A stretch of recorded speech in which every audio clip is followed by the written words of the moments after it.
Hey everyone, Matt here. So tonight's video is going to be a little different. I wanted to do a quick, I guess you would call it disclaimer. Um, the subject and topics tonight are going to be a little sensitive for some people. So you, if I don't want to say you can't take other people's views and opinions, um, please come back next week for some more fun.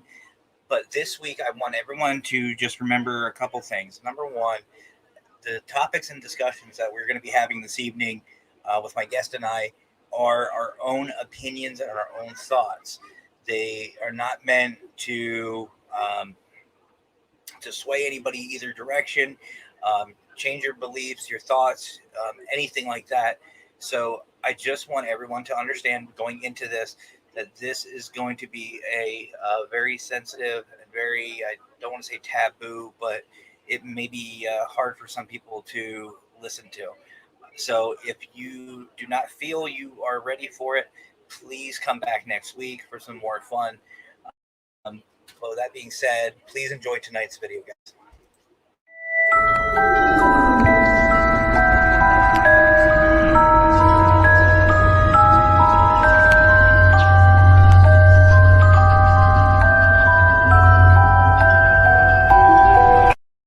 What's up, everybody?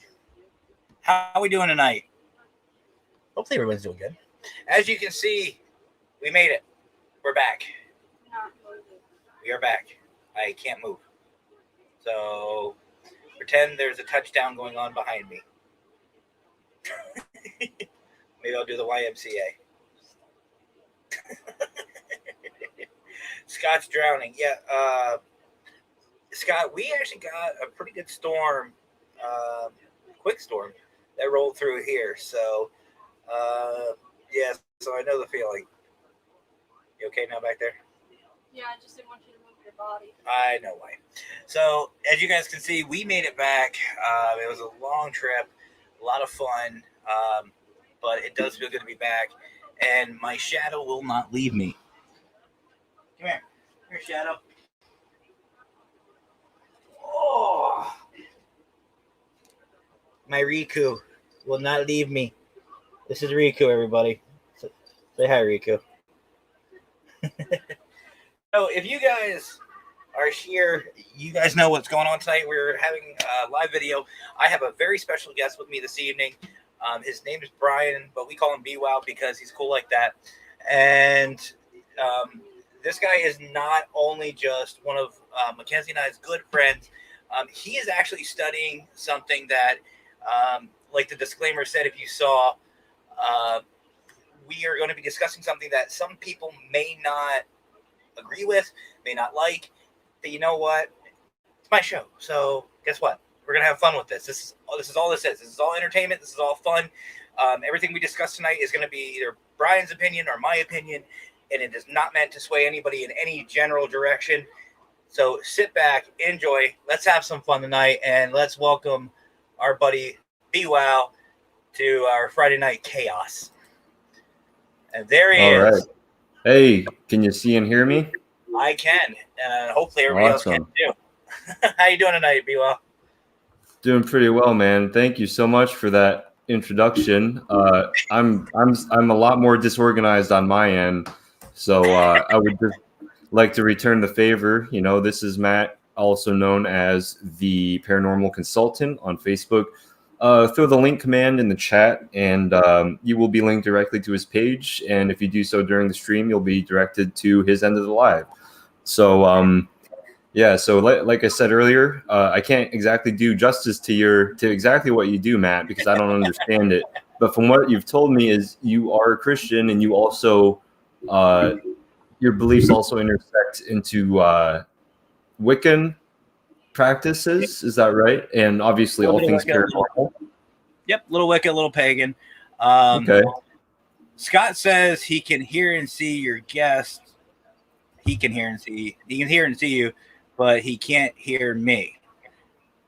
Selective hearing. Interesting. Yeah, I figured. Just like Scott's in Ohio.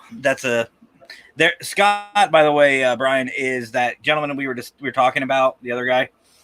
He does every other Saturday night, and he actually runs Warren Area Society of Paranormal, WASP, and they do not just paranormal investigations, but they do a lot for the community as well. I know we were talking about that toy drive.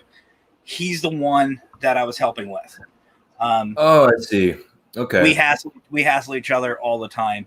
And for those of you guys on my end, trying to figure out who Brian's talking to, right below. That is his link to Twitch. That's his own channel, stream, whatever you want to call it. I've actually listened in on a couple of them. I love watching. And I've hassled him a little bit, not as much as Scott, but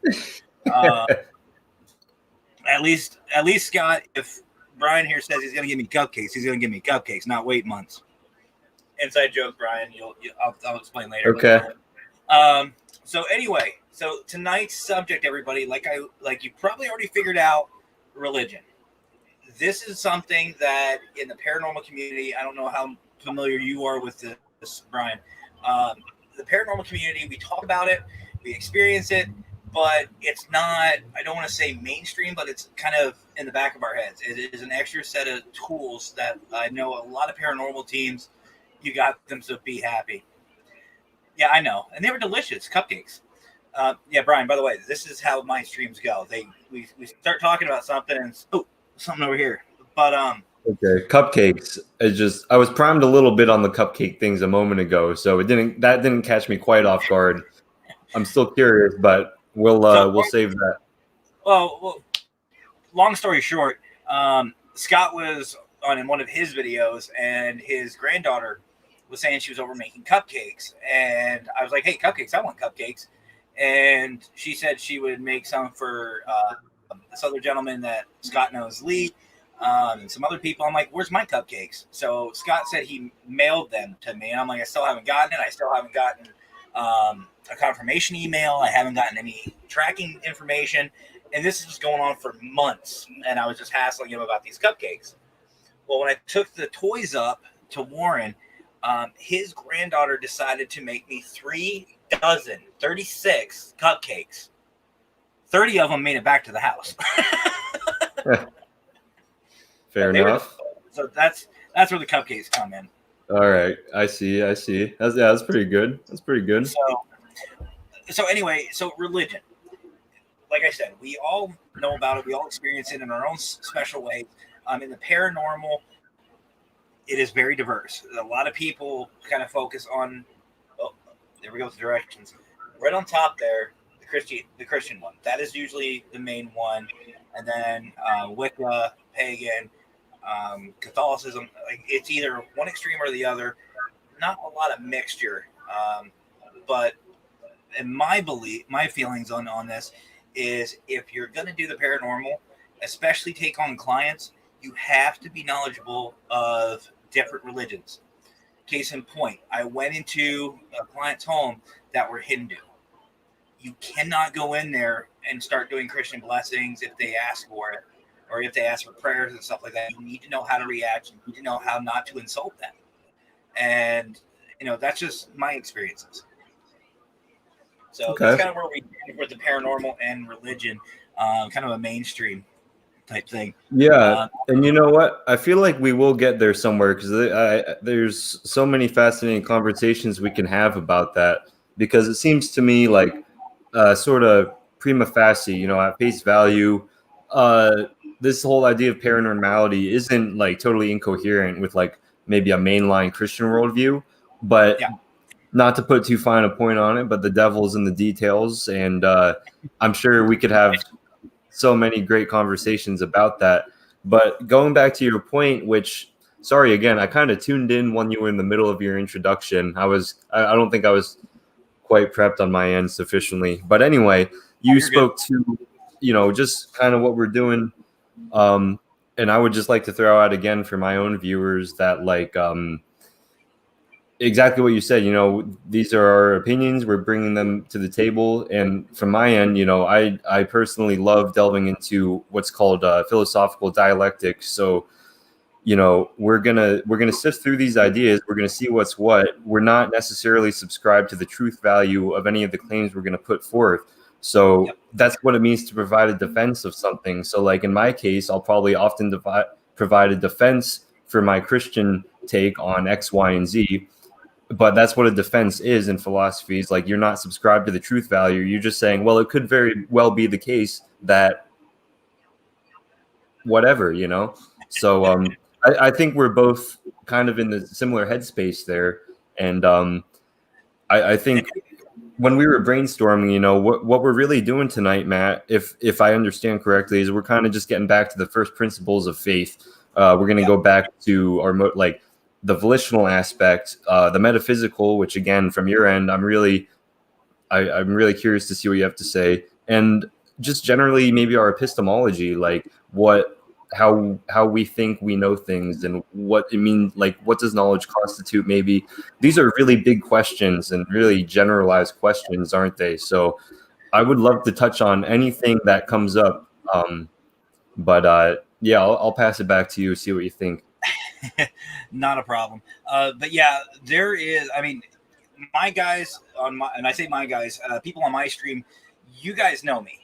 I do not sit here and I don't script anything. I even told Brian this. I was like, I don't have a script. I like everything fluid. I like everything genuine. I like reactions to be genuine. I don't want to sit here and act like we're reporting. But because this is so important to me and Brian, because I'll give you an idea. Usually on Wednesday or Thursdays prior to one of my shows, I talk to the guests. It maybe lasts a half hour, 45 minutes, maybe an hour if we're really getting into it. Brian and I actually talked for almost 2.5 hours last night on what we're going to be discussing this evening. And we didn't even, we hit tip of the iceberg. And I actually have some bullet notes that Brian sent my wife just to kind of keep things somewhat structured, because let's be honest with this. Rico, are you really giving yourself a bath in the middle of my show? All right, show off. But before we really get into it, Scott, yes, there is multiple streams going on right now. I have my usual Facebook, YouTube, and Twitter, and Brian has his going on where'd the banner go? On Twitch right here. So Twitch is getting a double dose of this evening between mine and Brian's, which is cool. So there are multiple streams going on right now. And if you don't mind, Brian, before we really get into this, I want to give a shout out to one of your moderators, Mr. Absolutely. Shady. Yeah, let's do it. Shady. It's supposed to be on both. So, he actually told me, he said that he's going to do double duty. He's going to be on both of our streams. So I say, prove it. Come on, Shady. Let's see you. Come out of hiding. Yeah, we got to show that. We got to dish out the Shady love, but there is no Shady present to receive it at the moment. Shady. I'll remember this, and this is recorded too. Just so you guys are aware, this other gentleman we're talking about, Shady gentleman. He ain't a gentleman. Which here I got. This is how my streams go, Brian. A tangent already. I think it's like our 5th one, and we've only been here like 14 minutes. Yeah, man. Hey, it's no problem. I gotta say, William Pritchard from Texas. Hello.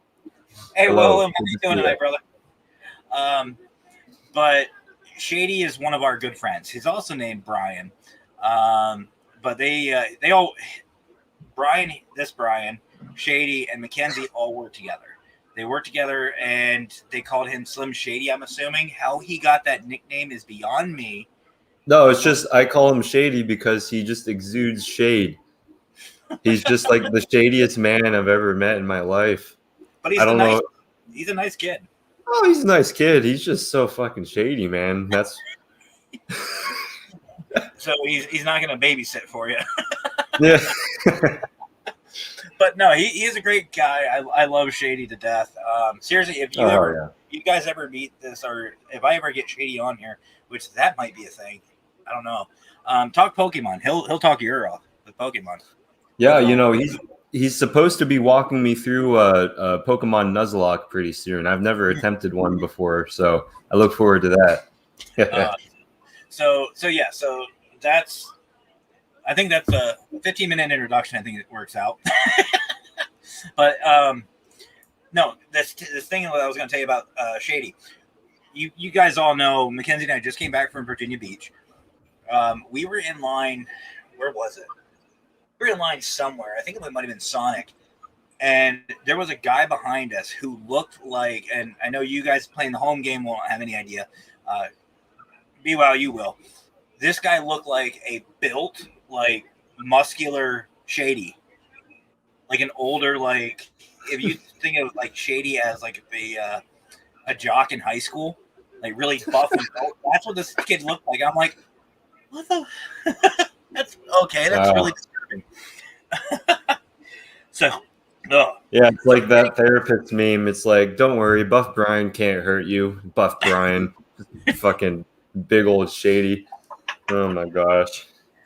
It was almost scary. Let's see. Hold on here. Well, Scott has a question. Should we hold off on that, or are you good? Yeah. Well, I was gonna hit that in just one moment, Scott. Okay. But I'm gonna turn the tables a little on you, Brian. We're going to get into this. So I want to know, you are studying, what are you studying in, just for clarification, what are you studying in college? Well, I'm double majoring in philosophy and political science. I'm not doing any minors or like specific concentrations, but I am definitely more like, I'm first and foremost, I'm a student of philosophy. And that is actually how I came into my faith. Actually, I do consider myself an adult convert. And yeah, but I mean, as far as if I were to pick a concentration, I'd say, yeah, philosophy of religion. I love it, man. I mean, I can't wrap my head around half of what happened this last semester in my philosophy of religion class, but that's why I'm like, wow, this is fascinating. Other than that, you know, I do love the metaphysics, the epistemology, the whole smorgasbord. So I guess that's why I don't have a concentration. I don't know. All right. So to my understanding, then the theology came first, and then you kind of found faith with it. Is that what I'm understanding? No. See, there's a huge difference between theology and philosophy of religion. Like, not everyone's going to define it the same way, but it seems to me that when we're talking theology, like we're already going to take it for granted that, well, in a Christian framework, that God exists, say that Christ was the Redeemer, that the gospel message is true, or that all of Scripture is true for that matter, because it was divinely inspired. But that's what theology consists in. Like, you're already taking these to be these are the articles of faith, you know, and you kind of move forward on the assumption that these things are true. So for me, I'm actually not very robust in my theology at all. So I came into it more through the philosophy of religion when we're actually discussing, okay, what are the arguments for the existence of God, or for polytheism, or for pantheism, or even atheism, or whatever. We can talk about the problem of evil. We can talk about whatever kind of objective morality may or may not be subsistent out there in the universe. So many different things, but that is more the wheelhouse of philosophy of religion, when we can actually kind of, I feel like that's what a lot of atheists I've spoken to are more, when they attack Christianity, it's like, yeah, this is kind of the realm we're dealing with. And before I start rambling, actually, I'm going to cut myself off right there. I apologize. No, you're good, man. Trust me, on my show, anything goes. Seriously. I mean, Scott and I have rambled on about nothing. Heck, his last video was a great video. It was him and Lee, and they were just kind of BSing. And my 4th of July video was just us drinking and talking about ghost stories. So trust me, you're fine. All right, man. Cool. So then let me ask you this. I'm stealing your bullet notes, and feel free to return to kick that back if you ever feel a want or need. So what's driving you to do all this? Like, what is your driving force? What is your motivation to dig so deep into all this? Well, let's see. Hey, you wrote the bullet notes. Yeah. I'm trying to see. There's several threads we could pull on here. I could take the angle of like, well, I've come into my faith and I kind of want to promote myself as a spiritual asset for anyone who's willing to listen, because you know me, Matt, you and Kenzie know me, like, and I said this at the start of my stream, like I will not stand for like besmirching your beliefs on other people and shoving dogma down your throat. Like I'm not about that. But at the same time, it's like yeah, I mean, I think it is a Christian's duty to at least do that, to open the door, because nowhere in Scripture does it say you have to go out and convert every person that crosses your path and all that stuff. It's like, yeah, no, that's not what we're called to do. So, yeah, but as far as my pursuit, like my personal pursuit and my academic pursuit of deeping into these, or yeah, doing the deep dive into these issues, I find it fascinating, but also, you know, there's an important distinction between curiositas and studiositas, as outlined by St. Thomas Aquinas, who, like I said, he's a bit of an icon out here at my school. But anyway, so this whole idea of curiositas is you're looking at the world as though it is a world of objects for you to conquer and dominate over intellectually, for you to, it's like real power knowledge, you know what I mean? But when you're a studious thinker and a studious intellectual, you're seeing the world as a gift, well, a gift first and foremost, whether you believe it's a gift from God or whatever, and that you are just kind of there to use your devices to see what's what, and rather than conform the world to your outlook, do the opposite, like orient yourself in the world as it is. I guess you could say generally. Yeah, I'm so disorganized, Matt. So I hope that answers your question partly. Disorganized should be my slogan, because that's like 90% of my shows. Good, Well, good. before the questions start piling up, let's get into what Scott said. Scott's curious. He feels like you only need faith in God and such to call upon him for protection. No need for degrees and doctorates to be able to have help on a case. First, you're Yeah. the guest. So, Brian, what's your thoughts? Yeah, help on a case. Well, what kind of case? He's talking about a paranormal investigation. If you Okay, that's what I thought. somewhere, yeah. Yeah, no, yeah, I'm not. Who is arguing that you need degrees and doctorates to have help on a case? I wouldn't argue that. I would agree with that, Scott. I mean, for what you guys do, I mean, I take it there's some training you need to undergo and you need to do your homework, right? But Yeah. yeah, I don't. Do they offer degrees for ghost hunting and paranormal stuff? They actually have. There's certain places that do what's called parapsychology, which is a field that I'm very interested in.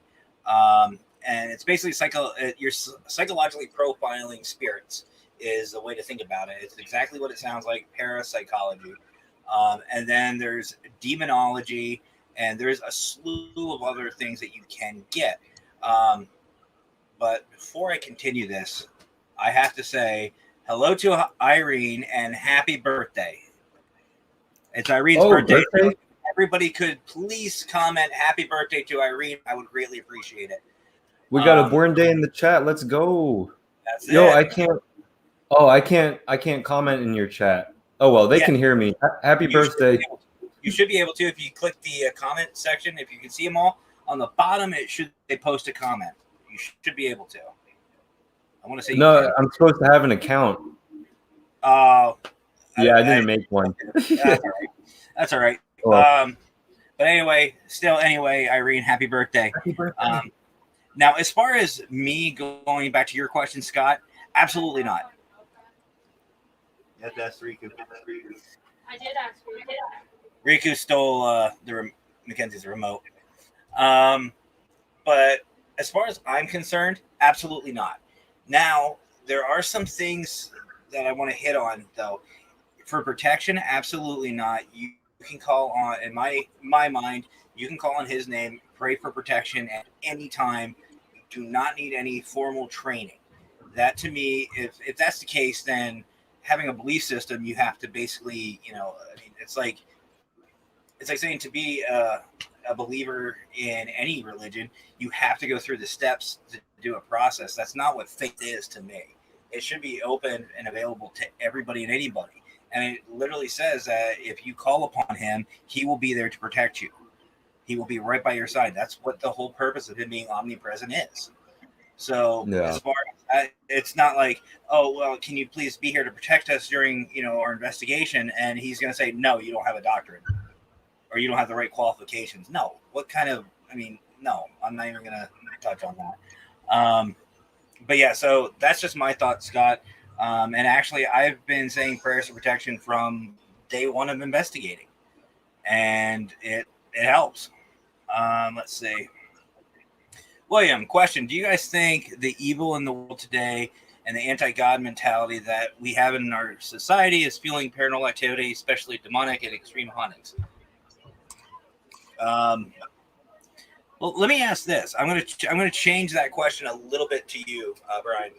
Have you heard about any type of activity that is not normal, so paranormal activity in your studies?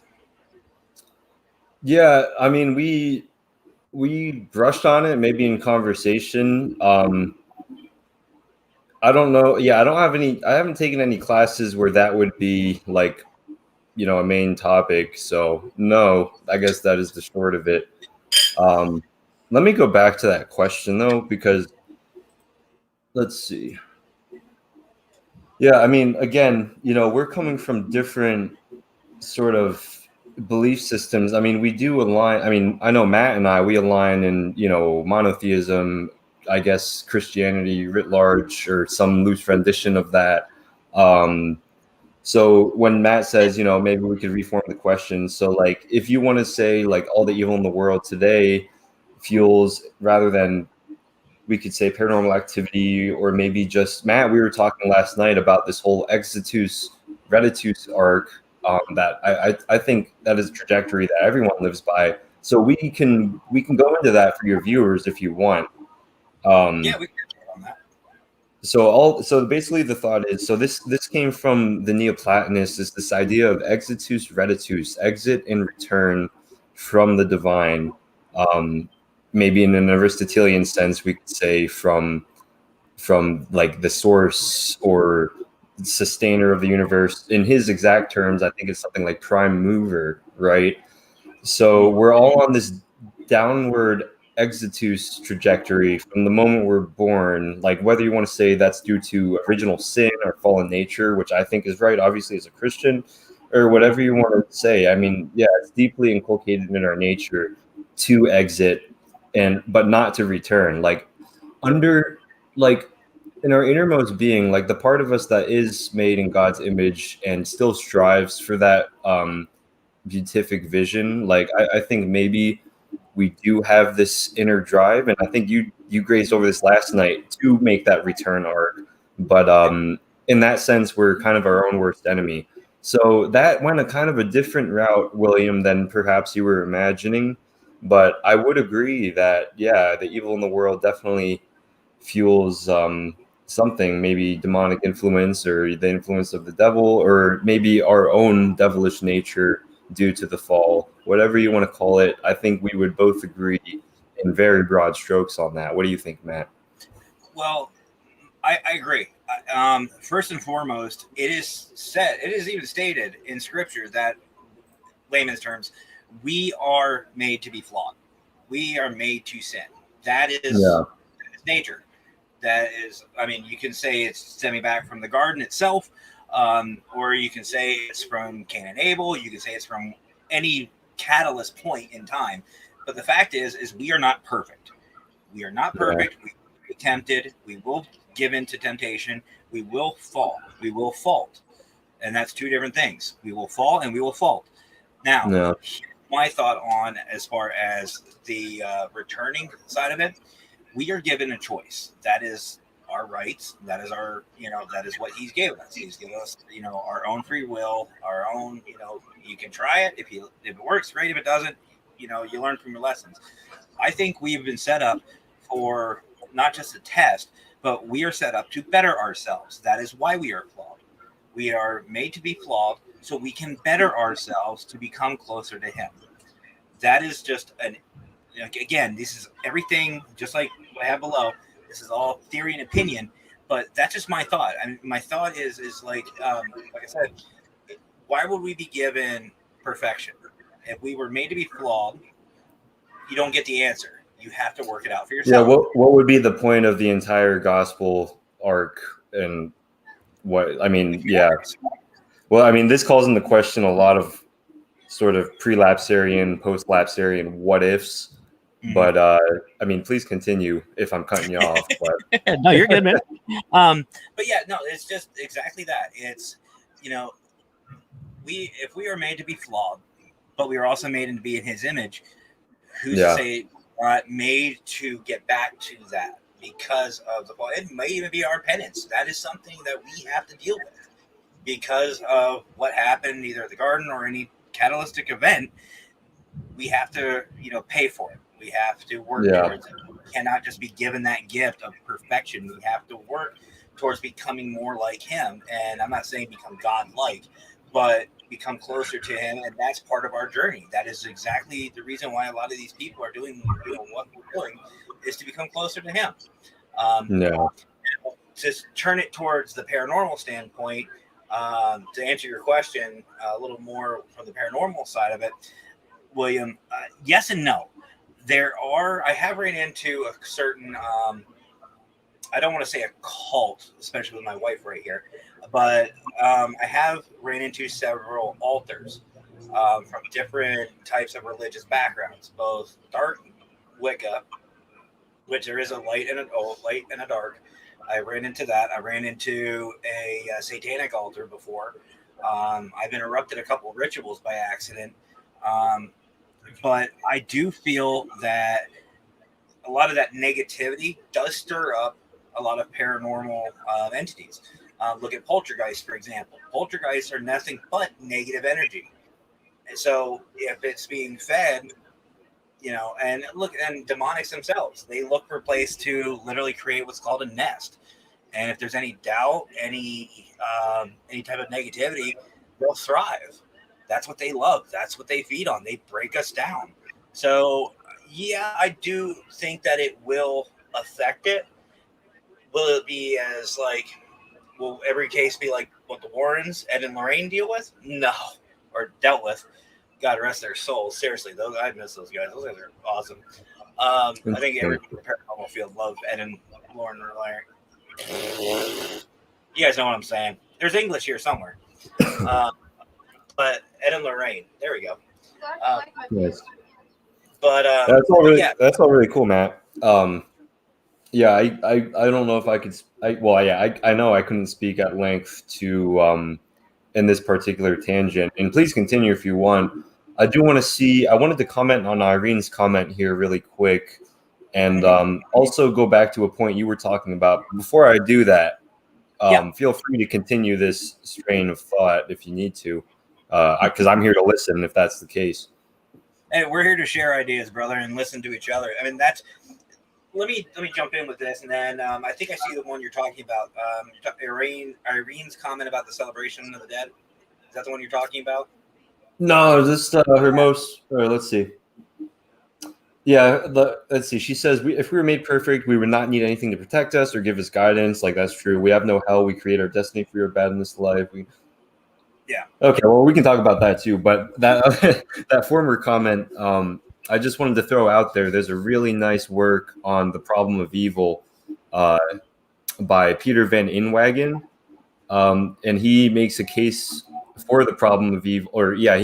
He presents a solution to the problem of evil that brings up notions of what's called ontological vagueness and epistemic vagueness, and that's just a very small component, but I think the book is just called The Problem of Evil by Peter Van Inwagen. If any of you guys want to check that out, I'm sure you could find it. I'm sure you could find PDFs online for free. And Matt, I don't know if you have delved into The Problem of Evil all that much, but that's the biggest contender for atheism, I think, these days. And Peter Van Inwagen, man, he presents such a solid case. But more in depth on that one. I've honestly never heard it. I'm not ashamed to say it. It's my show. I don't know it all. Oh, no problem. So I'm sure you've heard of it, and if you haven't, you've probably thought of it on your own accord. So I mean, the problem of evil is actually like several problems, but most generally, it's like reconciling the existence of evil in the world with a righteous and just, benevolent God, right? So that to me, like, already raises some very deep red flags, I guess. Like, I don't know how else you would say it. I can't talk tonight, but sort of in that prima facie sense, it's like, yeah, this is a big problem, and it turns out, yeah, it really is. So, like, just the way these contemporary Christian philosophers contend with it, like Van Inwagen and yeah, William, definitely check it out. And Alvin Plantinga, he's a real big name in contemporary Christian philosophy today. Contemporary today. Welcome to the Redundancy Department of Redundancy. Welcome to my show. Yeah, man. Oh, hell yeah. I'm in my element, I guess. Thanks for having me. We should have done this years ago. Yeah, no, oh my gosh, yeah, this is wonderful, man. Yeah, no, I am having fun. There was one other thing you were talking about what you grazed over what's called human teleology. So teleology is basically the study of, you could say, design, like the telos of a thing is its purpose, its fulfillment, its end, its proper end. So I think you grazed on human teleology in the sense that you said we are designed, like we're meant to take that upward reticus sort of trajectory. We're meant to take that path, but we turn away from it through self-deception, corruption, fallen nature, our environment, whatever, all these factors, obviously. But that actually turned me on to another article I just read by John Cottingham about love as the proper telos of man. But I don't want to keep going on this spiel. So if you want to unpack that, I would be more than happy to do that. But if you think, well, maybe that's not quite pertinent right now, then, like you said, it's your stream. Well, don't forget. Well, you're streaming too, so you have your own stream. We have joint custody of tonight. Honestly, Brian, we can even do a part 2 to where we can dive in even more. I mean, I'm not against that. I've had, let's see, Witching Hour ish. I've had, I think, 3 or 2. So, and I've had Scott numerous times. One thing I do want to do real quick, if you don't mind, is I just want to catch up on some of these comments. First of all, Ron, how are you doing tonight, brother? And Dan, no problem. Better late than never. I'm just glad to have you here, brother. Let's see. Dan was just thinking about the same. Okay. Will, you're welcome anytime. That's what we're here for. Brian muted himself. I don't know if he did that on purpose, but let's lip read. Let's see. Irene, if we were made perfect, we would not need anything to protect us or give us guidance. Absolutely. Ron, you just got off the lake, popped in to say, hey, always glad to have you on, Ron. And I see your comment. Leslie would love this discussion. Well, feel free to share or tell her, hey, get over here. We just got back from vacation today, so as soon as this is done, we're going to bed because we're going somewhere special tomorrow, but we'll touch on that a little bit later. Irene, if we had no hell to create I'll just bring it up. If we have no hell to create our destiny, if we are bad in this life, we come back as a steer or be eaten by anyone else, that reincarnation, I actually have a theory on that, which Biwa and I will discuss a little bit later. William, if you could let me know if any of those books are on Amazon, I would love to see it. Christy, hey guys, just noticed you are now live. What are we chatting about? We're talking about religion, Christy. And by the way, I'll wait for Brian to come back to continue our wonderful discussions that we've been having. I'm here. Oh, here he is. But we saw you, doing like a mute karaoke, so we were trying to figure out what you were talking about. No. But Christy, I wanted to let you and Doug know you guys came along with us for vacation, so I appreciate that. I opened up my laptop and I had Paratime Investigations magnet in my laptop. I thought that was just so funny that they just tagged along for the vacation.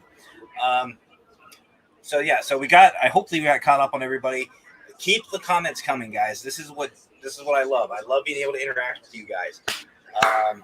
But before we continue, I do want to say one thing, and not to kind of toot our own horns here, but if you guys ever want to have a discussion about religion or anything personal to you, this is how a discussion needs to go.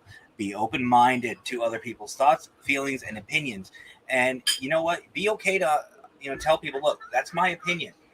And if that's somebody else's opinion, if you don't agree with it, say, hey, that's cool. I agree with that. I mean, that's what you believe. Great. Because who knows? Maybe their opinion and your opinion together might mean something even bigger. You don't know, but you have to be open and honest and upfront and accepting. That's the big one that a lot of people miss. You got to be accepting to other people's beliefs. So continuing on. Hey, Maddie, who Shady just rolled in? Well, he's been here. Time. Well, I've been 40 minutes. He's just busy. Yeah, I know you're busy, Brian. I always just rag on you. I always tell the stream that you're just being shady, ample time. But he's actually working. I gave you ample time. I gave Shady ample time to get his stuff together. No excuses. Yeah, what the fuck, Shady? What the fuck, Brian? Damn. Hey, was my comments coming through? Yes, Scott. Yours were. Yours were coming through. We were seeing them. They just weren't about cupcakes, so I ignored them. Yeah, Matt. I didn't miss any lingering questions, did I? No. We're right on point. The only thing that was there. I know what Scott was talking about. He's not he's perfectly not perfect, and honestly, I think we all are. Oh yeah, absolutely. No, the only thing that we're gonna hit on, BWOW, we talked about this last night, and is reincarnation, and you know where I'm going with this one. But we'll hit that whenever the time comes. Yeah. Legend. Okay. All right,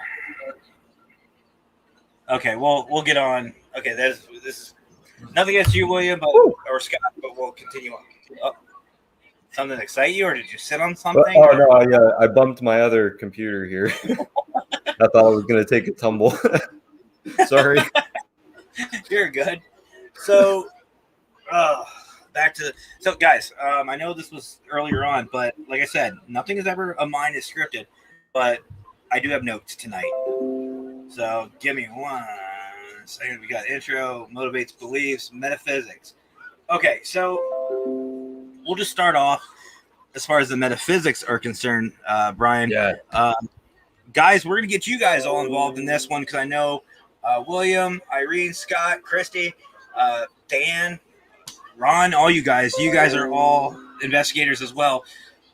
So, Brian, you have full access to probably close to 100 years total of paranormal investigating, if you include Mackenzie, myself, and everybody I just named off. So have at it. What questions do you have about the physics? Okay. Oh, geez. That's really cool. Yeah, I was reading William's comment here. That is lovely to hear. Are you guys friends? Are you guys like IRL friends? No, actually, this is what we are a part of is what's called Para-Unity.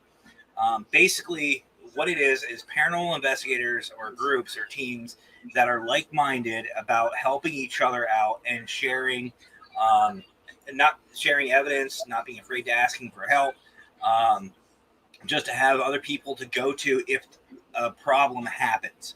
If something happens to where, like, say, William or Scott or anybody who has a group has an issue, they know who to go to. They know they have somebody to have their backs. Basically, we are just one big community. Okay. Actually, Mackenzie and I are furries like that. It's like that community. Okay. But paranormal, we really don't dress up. We just wander around in the dark yelling at dead things. Hey, no, this is great, man. That's awesome. Look at this community you have built over here. I mean, that's wonderful, man. I have to say, guys, I want to give each and every one of you a shout out. I have a very good core group audience, and I appreciate each and every one of them. Like if I could get I have 255 followers on Facebook. Even though they didn't reach the 300 goal, I'm still getting my paranormal consultant tattoo. If you missed that, well, surprise spoiled. Um, I'll explain that one later. It was a fun little challenge. That's my sock. You should know better. Riku loves socks. That's my sock. But if I could have all 255 people on stream with me, I would be. I mean, we would go on. It would be literally one of those 12-hour live streams. Oh my So- gosh. Well, that's so cool, man. Yeah, I mean, I imagine you've had talks like this with your fellow paranormal investigators over here. I would just say I'm also I'm always up for open discourse, whatever. Like, I'm not a paranormal investigator, but like, we could always I don't know. I'm around, is what I'm saying, you know. And I'd love to be a part of your community, you know, and engage with you guys. So we should. I'm gonna have a Discord server soon, so we can talk more about networking later.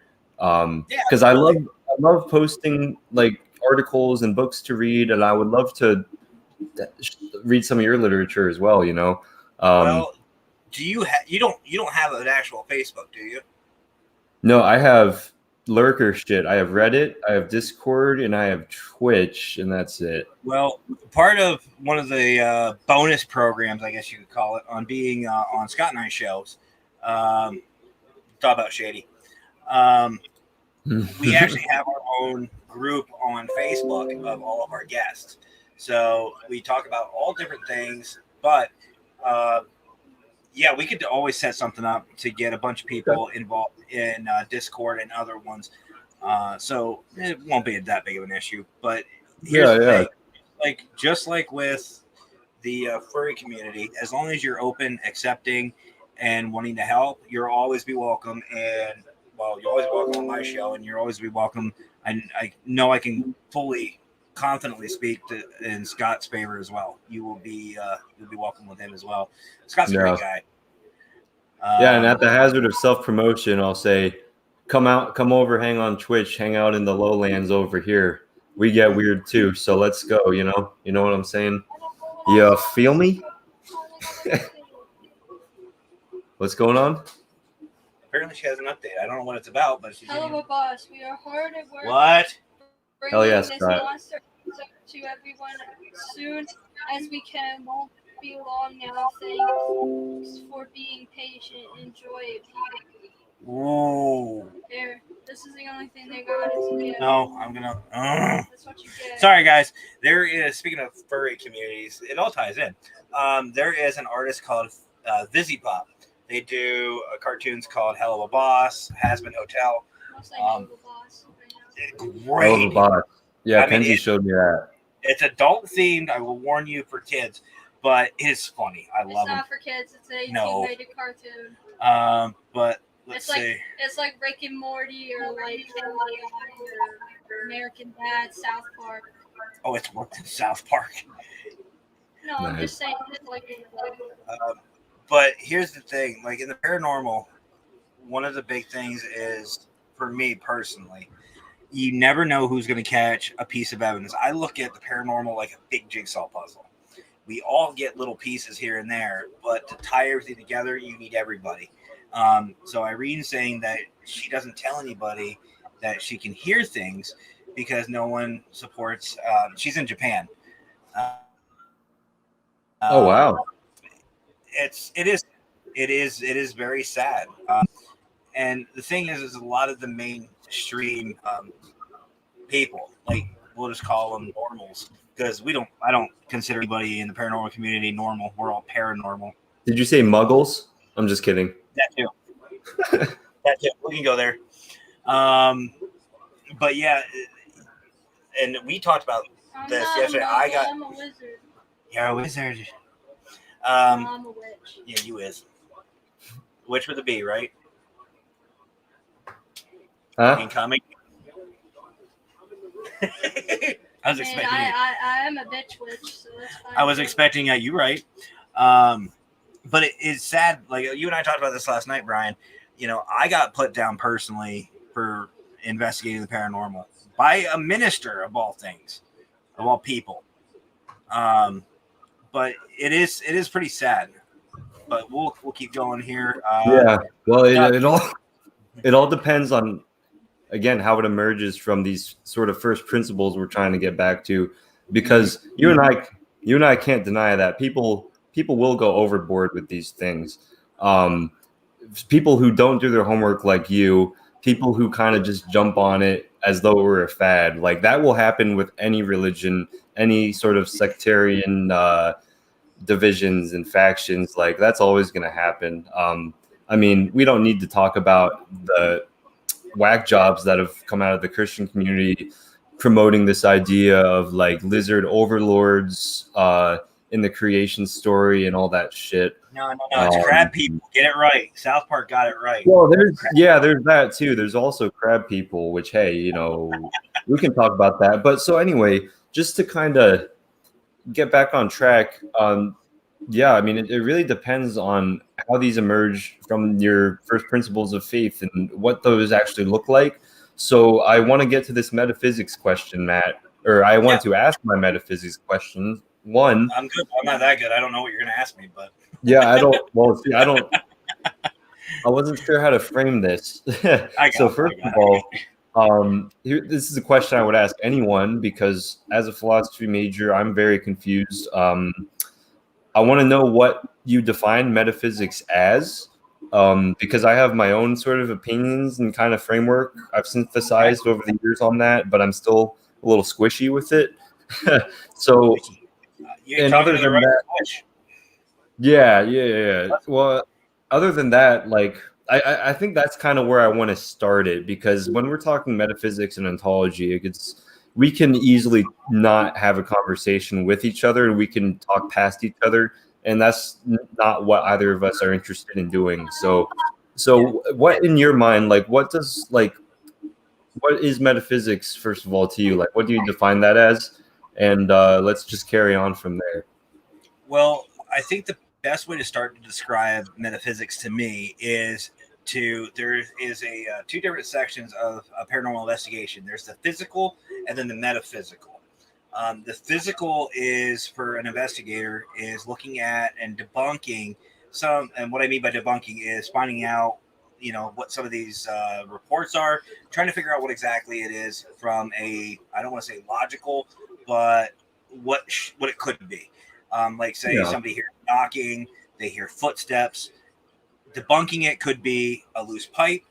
It could be a loose floorboard. You know, stuff like that. Trying to figure out what it is. So basically, when you're an investigator, you're looking to debunk first and foremost. Let me just get that out there. So you look at what's called the EMF field, the electromagnetic field, through different devices to figure out. Because I don't know if you know this, BWOW, but the EMF field, the electromagnetic field, does have physical effects on people. You can get headaches, you can get nausea, you can get confusion, you can get a bunch of different psychological issues and physical issues from what's called EMF poisoning. Case in point, me, if I'm near a high power or a high voltage telephone or a power line, I feel sick. I get headaches. I just don't feel like myself because of all that EMF. Some people's bodies react differently. So part of investigating is figuring out, is there what's called a fear cage, which is literally just a whole room or a whole area that's filled with EMF. And that's part of the debunking. Okay. That is the physical side. Now, the metaphysical is more of the stonework, the more Wicca side of it, which is that one. Crystal caging. I don't know if you've ever heard Reiki healing. Basically, your energy, your inner energy, and the stuff that is not, I want to say tangible. It's stuff that you can't just say, like, oh, there's a ghost over here, I'm just going to grab at it. The metaphysical would also be what's called EVPs, or electronic voice phenomena. They are voices, noises, sounds, whatever that is caught on time of recording.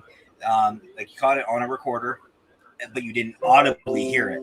So if, say, we're talking right here and I stop and there was a voice that said, "Hey Matt," and I don't react to it because I don't hear it, that's an EVP. Now we have AVPs, which are just disembodied voices that come out of literally nowhere.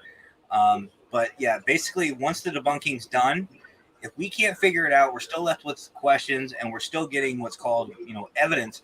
That is the metaphysical side of it. You are looking into the more spiritual aspect.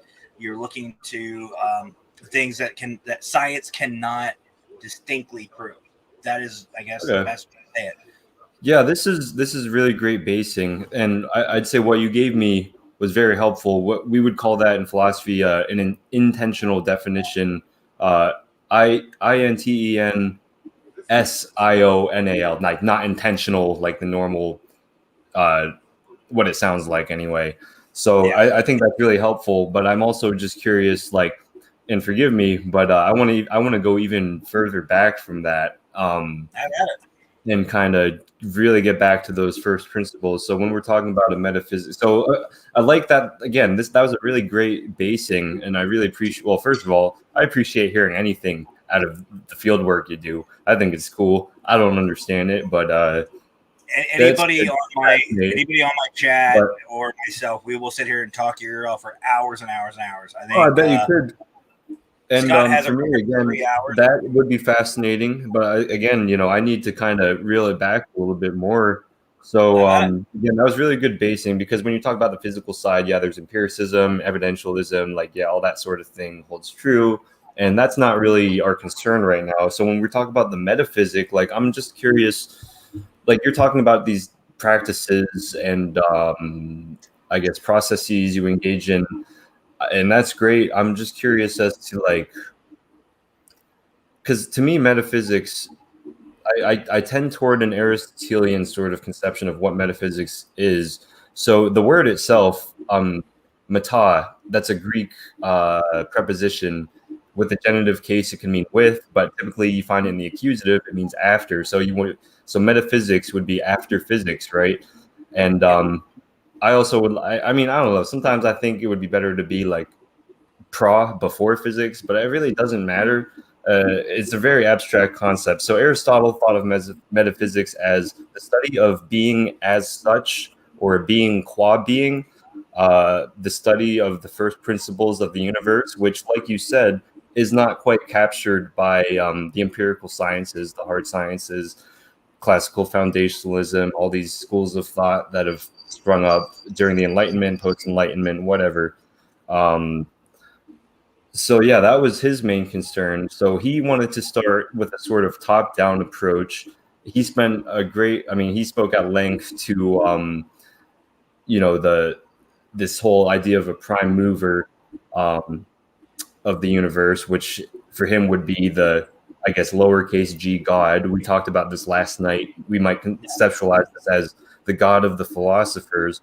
And then again, he kind of adopts this top-down approach. So what springs out from that, not only the physical world, but like how this source or sustainer or God, whatever, interacts with the physical world to not only maintain its sort of linear causality, or its linear causal fabric, if you will, but like what, instead of linear causality, we call it maybe hierarchical causality, or like what's the word?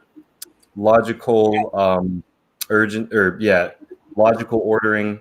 There's very technical terms around this, but so metaphysics, just to reel myself in, is maybe the study of first principles, the study of being qua being, and it does get very dicey, doesn't it? And like how we can get from that, if we are to adopt that top-down approach. Notice I'm speaking in the subjunctive mood. Like if we were to adopt that and try and get to maybe tying it in with the paranormal, I don't know how we would do that. But when we're talking about this base level, like first principles metaphysics, how would you reconcile that? Or maybe you have a completely different approach to your metaphysic. Like I don't know.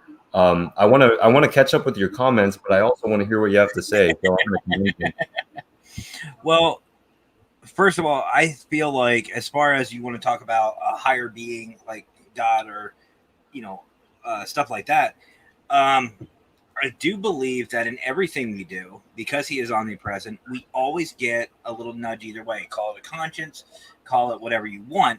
But I do believe in everything we do, there is a little bit of metaphysics with it.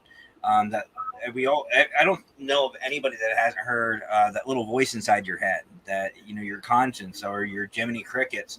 I feel like that in one way, shape, or form, we at any juncture in life, we get nudged, or we get hints, or we get advice, whether we see it or not. And how open we are to this is exactly what makes a good, I don't want to say a good Christian, but what makes it, how aware you are, it makes your awareness level, I guess. I'm trying to think of the right wording, but Woke.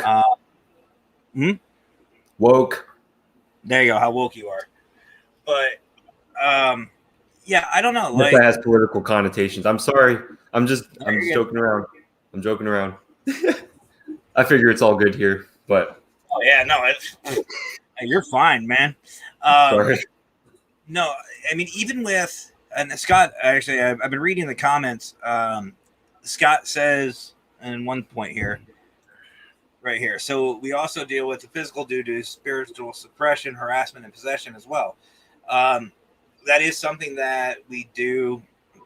Everything from the extreme is like the exorcist type level stuff, all the way down to something called channeling, which basically a spirit pushes their feelings and thoughts onto a person, and you basically get someone else's emotions. I've personally had that happen to me twice.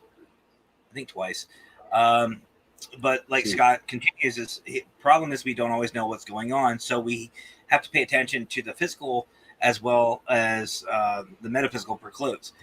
It could be something as simple as going into a home, somebody upbeat, happy-go-lucky, and then all of a sudden just is real quiet and really reserved. That is out of the normal for people. And that's why why when you investigate, you have to know your people, you have to know yourself, and you have to be aware of your environment, both inner and outer. But as far as what you were saying with the metaphysics side of it, I believe that there is always something there. There's always something or someone there to guide us. And we have to pay attention to our environment, both physical and metaphysical, to get any type of success. I see. Sorry, I was one of my good friends popped in the chat, Vanessa. Oh, you're good. How you doing, Vanessa? Love to see you here. Thanks for stopping by. Matt, I am listening to what you're saying, and going back to what we were talking about before, like before your response, I think maybe we can maybe put a pin in that for a little bit, because again, it sounds like what you're going for here is maybe applied metaphysics, I guess you could say, which I think that's great. But you're also, and we could park on that maybe. I think that's highly fascinating. I love hearing about all your stories. So, but also what I'm hearing is, and I'm seeing some things in the comments that to me, I hear echoes of, grace, generally speaking, the Holy Spirit sort of occupying your body, your soul, whatever. Again, we're talking baseline metaphysics here, so like we don't have to get into all that stuff. That would take some time. But yeah, I mean, I'm not really sure where we want to go with this, but yeah. So we have a Shintoist. Yeah, I mean, there's so much of this is just going to be us not being able to have a genuine conversation with each other until we work out the kinks wherever, because they're often rather obscure though. So like, I don't know. What are you feeling, Matt? Like there's several threads I'm going to pull on, but I don't know. Well, let's go. Let's take a step back and William, before we talk about religion too much, I want to actually bring up a conversation that we kind of brushed on a little bit yesterday about the actual religions themselves. I kind of want to get more of your aspect on it. Now, guys, again, I cannot reiterate this enough. This is only theory. This is our personal thoughts and opinions. So do not take offense to anything we're about to say. Especially if you've been involved in the paranormal field, like we've all apparently had. You should know a lot of, if not everything in the paranormal is theory. So that being said, Brian, you being a theologist, I want to go with what we were talking about with the different religions. Now, with us being Christians, I want to go back to kind of refresh the Tower of Babel, to kind of get you on where we're going here. So we were talking about religious pluralism, right? Exactly. That's kind of where I want to go, and I want to get other people's thoughts because we do have a lot of different religions represented here this evening. One thing is, before the Tower of Babel, we all spoke the same language. I mean, some people want to call it, what was it, like that, Arabic, or I'm trying to remember what's the actual term for that dead language. Oh gosh, it wouldn't be Adamic. That would be too old, wouldn't it? Or is that right? I think it might have been. I don't Regardless, know those languages. There was a singular language that we spoke prior to the Tower of Babel. Short version, we messed up. We all left speaking different languages, literally thousands. I speak a little Spanish. I don't know Japanese. I don't know Russian. I don't know German. I don't know all the different languages. Now, a thought I've heard and I've actually thought about myself is, if you notice, everyone, on my logo, I have different religions. The reason why is because I have a thought. What if all religions are actually based off of the same basic principle and the same basic prime religion? And the way I'm saying that, and the reason why I'm saying that, single deity, there's always a secondary or right hand with them, and they always have some sort of hierarchy, but it all stems back to that top deity. So what if it's just a matter of interpretation or even translation? So what if every religion's right? What if God, Allah, Buddha, what if they're all the same individual, just a different name? So are you talking, okay, God, Allah, Buddha, are you strictly speaking about the three big monotheistic religions, or are you talking about pantheism, polytheism? Oh, I'm talking about, we'll throw Zeus into the mix. What the whole enchilada, everything, because, I mean, think about it. It would make somewhat some sense if we all went in, one religion, one language. Yeah. Tower of Babel, thousands of languages, different deities. That to me is, and we already said that we are human error, like we are born for error. So who's to say that the actual, like, top deity isn't the same person? What if they're all the same? What if Zeus and God are the same one, the same single deity? Do you think that is a possibility? Okay, yeah, no. I'm also trying to catch up with your comments too. Yeah, Irene's I do see the comments. Oh, about that. We can, well, like you said, we're not here to agree and compromise on everything. We don't have to do that. Yeah. So anyway, pressing on. But again, I do look forward in the future because I want to engage with your chat and you, and like, I want us to have a place where we can show each other our literature, articles, books, footnotes. I love to do follow-up research, Matt. So there's a little side tangent there. I want to get back to the meta. What's up? I said we can always do a part 2, 3, 6, 12. I don't care. Oh, dude, we can make this a recurring thing for sure. I do want to get back to the metaphysics because I saw a couple comments that were lagged from that conversation.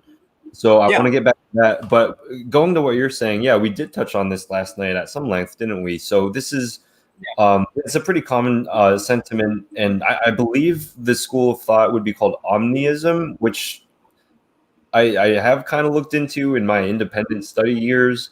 I don't know if that, like, I'm really rusty on this stuff. I think it's omniism, and there's a lot of merit to it, but you know what I'm going to say? It's that can be kind of a slippery slope, can't it?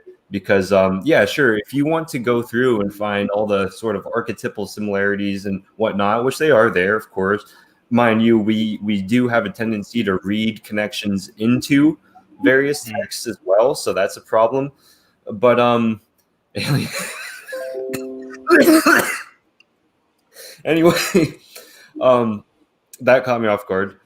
Anyway, so yeah, I think yeah, I mean I think there's a lot of value you could extract from this school of thought, and you could dig so much deeper, and yeah, there's a lot more connections you could find. Again, like I said, the Mesopotamians, the oldest religion in the world recorded anyway, the creation story with Marduk and Tiamat, the whole narrative of Inanna and the Huluppu tree, very interesting stuff. But yeah, I seriously thought Dooku tree at first. And I'm like, wait, when did we go to Zelda? The Count Dooku. Oh, the Deku tree, bro. The Great Deku tree, bro. All right, let's go. That's what I thought you said. I was like, wait, when did Zelda come out? Like, yeah. Like, it all started in Skyward Sword. I'm just kidding. Ocarina of Time, baby, best one. Yeah, but no, I mean, yeah, there could be some merit to that. I think there is. But again, I mean, even just between the monotheists and the polytheists and the atheists and the pantheists, yeah, you're going to have some deeply, like, foundationally disparate beliefs that are going to be seemingly irreconcilable. But okay, if we want to stick with the whole, let's just stick with the three big monotheistic religions. It's like, well, yeah, in many ways, like, you know, the God of Abraham is not the same as what maybe some people will call like the New Testament, like modern day Christian God, or like, yeah, and obviously Judaism has very different takes on what's canonical and like what God's will is according to this new covenant or whatever. The Quran, I'm not quite so robust on, or I'm not with Judaism either, mind you, but yeah, a lot of similarities there too. And yeah, I mean, I don't like making that OT-NT sort of distinction, but like, yeah, it seems like this Old Testament God is like pretty much the God of all three of these religions, and like that seems to be sort of irrefutable, you know? But no problem, Scott, no problem at all. I love a good laugh. Aliens. You always picture that guy with the hair in the, what's the guy's name? The Discovery Channel dude? That ancient meme. The ancient aliens dude. I know what you're talking about. Aliens guy. Such an old meme, but like I still picture that. My hair's not poofy enough for him, but yeah. That's what I was gonna say. Take off your hat, Matt, because I've seen some of the poof earlier. I like it. It's getting there. I wanted it gray. God was, but yo, Gorbs, thanks for stopping by, my guy. Yeah. So actually, Nat, that brings me into a whole nother tangent I could go on with this whole idea of OT-NT God. I could go on a rant about that, but I don't think that's quite pertinent. So getting back to your omniism, I think there's a lot of merit to it. And again, I think it can be a very dangerous, slippery slope. And, you know, obviously I am coming with my Christian bias. So I'm going to say, yeah, I'm not a big fan of anything that's like overly tolerant, you know what I mean? And that can sound very bad for me to say, but like I trust that we're coming from a place of understanding and intellectual charity here. I trust that of my chat as well. Like I have a great community over here as well. But yeah, I mean, it's a very interesting question. And I mean, if you want to go the religious pluralist route, that's also a very strong case for the atheists to make against Christianity. Like prima facie, it's something like, oh, well, there's so many world religions. You know, who the hell are you to say that yours is correct or whatever, that you're right in your beliefs? Like, why can't we just accept, you know? And that's why last night when we were talking about this, I was like, well, let's define what accept means, because yeah, I don't know, man. But I don't mean to come off like a snob either. Like, so I'm actually just gonna hand it back to you, because there's still so many different threads we could pull on here. I don't know what you want to do. Well, first of all, I will tell you this: you will never be disrespected or judged on, number one, on this stream, and number two, on any of my channels. So if anybody watching this later on, none of the guys here right now will do it, but if anybody does bash anybody, if I see any of it, I'm going to delete it right away. This is definitely one of my shows. I'm going to pay very close attention to these comments, because that's not the place for this. First of all, I want to touch base on the aliens, because it seems to be a trend right now First, I just want to say from the crypto standpoint, folks, here's my thoughts. Brian, you don't, just to verify again, you know nothing on cryptology, like the paranormal side, stuff like that, right? Like you're not just an ace in the hole. Okay, so here's the thing. How many galaxies and star systems and solar systems are there in the universe? How many are there? How arrogant is it for us to say not only are we the only one, but we are the smartest? By William. See you, William. Yeah. We'll see you later. So we're kind of touching on like a probability argument as well as this idea of it is rather arrogant to think of that as such. I would agree. Could be tip of the iceberg on the cryptos. Yeah. But yeah, my thought is there's so many out there. The fact that we're the only ones capable of even any type of intelligence. Yeah, right. I don't believe that. I believe there are things out there. And the other thing is too is God is supposed to be omnipresent and he is literally all powerful. Are we his only project?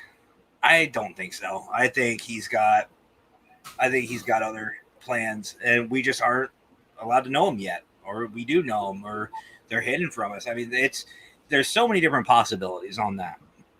Now there was something I was going to talk about, but about accepting your acceptance and stuff like that. Now, here's the cool thing. Now, you and I have talked on last night a little bit about this. Now, I am a Christian. I'm a born-again Christian, baptized Christian, raised Christian, believe Christian. Heck, I'm a Christian minister. But here's the thing, though. We are taught that we were even told, Jesus even said himself, we have to be accepting of everybody. I mean, look who he hung out with. He hung out with quote-unquote scum. He hung out with the whores, the tax collectors, people, low-income type people. He didn't go hang out with the Richie Riches. He hung out with the lower-level people. And he was accepting and willing to, talk to and heal and preach to literally everybody. I'm not saying I'm going to be him, but I feel like if I'm going to be a good Christian, I need to be open and I need to be a good student of not just the Christian faith, but everybody. I don't care if heck, my wife's Wiccan, but I mean, to completely judge, or not even, I don't want to say judge, but to have a solid opinion on something, in my mind, you have to have some background on it. You have to know whether or not, you can't just say, oh, well, that's this, and I don't like it. Well, why don't you like it? Well, I don't know. How stupid do you sound? Like, if I sit there, we'll just use Wicca, for example. I'm a Christian, born again. Like I said, I'm a Christian. I'll say it live. I'll say it 1,000 times. I don't care. Not ashamed. I believe in Jesus. I believe he will save us. I believe he will save me. I believe I'm going to heaven. Why? Yeah. Because he's got my back. And I feel like I've got his. But if I look at, say, Wiccan, and I just say, I just don't like it. Why don't I like it? Well, if I just don't like it, just because I was told that was Satan worshipers. And that's a whole nother segment. I mean, you have to be able to make a solid opinion and an educated opinion. And I'm not saying statement, I'm saying an opinion. Because, say for you, Brian, let's say you and I both study Wicca together. We look into it, we dive into it. Not your thing. It doesn't work for you. You can say, I don't like Wicca. Why? Because I've tried it. I don't like it. Me? Hey, I tried it. I liked it. It's cool. I enjoy it. It makes me feel better, and it brings me it amps me up. It motivates me. So that's kind of like with every religion for me. You have to be able to make a solid, educated opinion before you pass judgment on anybody. In my thoughts. Yeah, and this does directly. This is doing philosophy of religion, and philosophy itself, religion itself. I mean, any proper Christian will tell you it's a way of life. Philosophy itself started out as a way of life. The ancients and the Hellenistics, they were called the therapeutic schools, right? So between Plato through Aristotle, I mean, by Aristotle's time, you had the Peripatetic schools. I mean, how great would it be to just kind of wander around Athens all day teaching, but you're kind of just in this open discourse. You're literally wandering the streets and you take your mentor and you have discussions, or go back to the days of Socrates. Like, yeah, this is really great. But again, there's so many threads we could pull on here. Again, this whole idea of aliens, alternate dimensions, that kind of brings me back to that metaphysical side that I saw. I scrolled back up, looked at a couple comments that those were deeply interrelated, it seemed. But I'm also getting echoes in chat, and like, I'm sorry for not being able to keep up with your chat that well. But We're talking tonight. I'm actually impressed. yeah, these quick glances that I get when I look over here, we talk about other dimensions, the afterlife, and maybe what it means to be a good Christian, a good person. So this is something I was going to touch on earlier about that John Cottingham piece. I was curious to hear what you thought about it. So like, again, all that conversation on metaphysics, I think we should put a pin in it for now, because I think I can honestly say we're probably going to talk past each other a lot about that. So I think next time, let's come in with questions that we need and points of clarification. I think that would be good for both of us. Yeah, very it's all love, it's all love. But that's a perfect. You guys already have it. You have it 100%. There is going to be a part 2, at least. Oh hell yeah! Hey, if you guys can put up with me for another stream, that'd be wonderful. But no obligation, of course. I'll have the contracts faxed over. My people will get in touch with your people. Yeah. See, like what Christy's saying, I really resonate with that. 100% part 2. Hell yeah, Shady. Thanks, Brian. I appreciate that. Okay, so one thing I did want to make a quick mention of, Matt, was one thing that popped up in my head when you were talking was just this idea of epistemic justification. So like, I'm a big fan of John Locke in some regards. Like, there's a lot of things that he's dead wrong about, obviously, but like his concept of justification in your beliefs, like you're justified if you've fulfilled your intellectual duty in forming your beliefs, essentially. So yeah, you look at a lot of snobby Christians who have never studied the Quran, have never looked into what you do, have never looked into whatever. It's like, you should at least, I think it was one of the Stoics, I think it was Seneca, who said, like, he did this whole, I'm sorry, this is like a tangent within a tangent, but he wrote a chapter on how to read other philosophers. And his whole thing was, you want to be a scout and not a drifter, not a camper. So like, you want to scout out these other areas, these other wheelhouses, and see what's what, but you don't want to be too squishy in your beliefs, because then like, I have to have some kind of foundation. So like, when we talk about this idea of justification, this was ringing in my ears the whole time you were talking. It's like, yeah, you can be a proper Christian, and you can say that like you've done your homework on these other religions, and you continue to try and learn more, which is I do try and do that. But at the same time, it's like you're not. I would say it would be morally permissible to hold on to those beliefs, even if, even given the reality of religious pluralism, say. So that was just one little side tangent I wanted to say, Matt. But you can answer that if you want. But there is one larger overarching point that I wanted to get to. So if you want to respond, go ahead. But I also wanted to hear what you in chat had to say about this other topic. Well, let me first say, I don't know if you saw it, but apparently you've been promoted to Keanu Reeves. What? Yeah, you're Keanu Reeves now. Let's go. Oh, I don't have my I don't have my overlays on your thing. I was gonna do the anime thing. I'm Keanu Reeves. Yo. I'm like the Korean Keanu Reeves. Let's go. I'll take that. Heather, how you doing tonight? Welcome back. I remember seeing you, Heather. Tammy, how you doing tonight? I see you're here. So welcome. Guys, you guys have all been absolutely phenomenal tonight. I can barely keep up with your comments. I am reading them, so don't worry. But this is so much fun. And BWoww, it looks like you have their approval to come back. Everyone's excited about it. Irene wants to see you again because you are so cool and you make sense. Yeah, they're not used to this. You're spoiling them. You're spoiling them. You're having like intellectual conversations. They don't get it with me.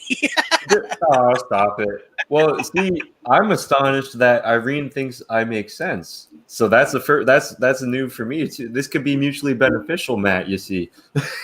Well, here, case in point on what I just said, right here. You kept on track and not let the chat distract you tonight. Not entirely. And just to staple that one in, hold on. There we go. I'll explain that one. So there's that for you, Scott. And also, where is it? Where is it? It's there. Boom. Right there. This is the general census to my shows.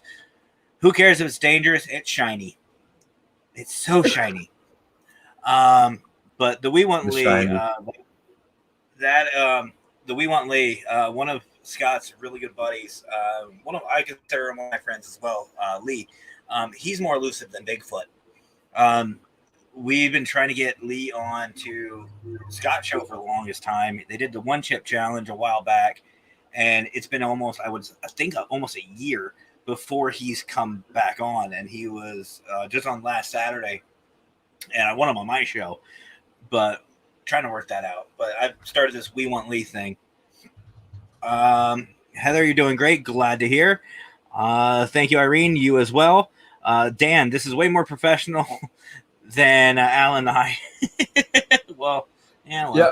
So I'm sorry to jump in. So it sounds like a couple of these guys in your chat also do video chats like this. Is that right? Yes.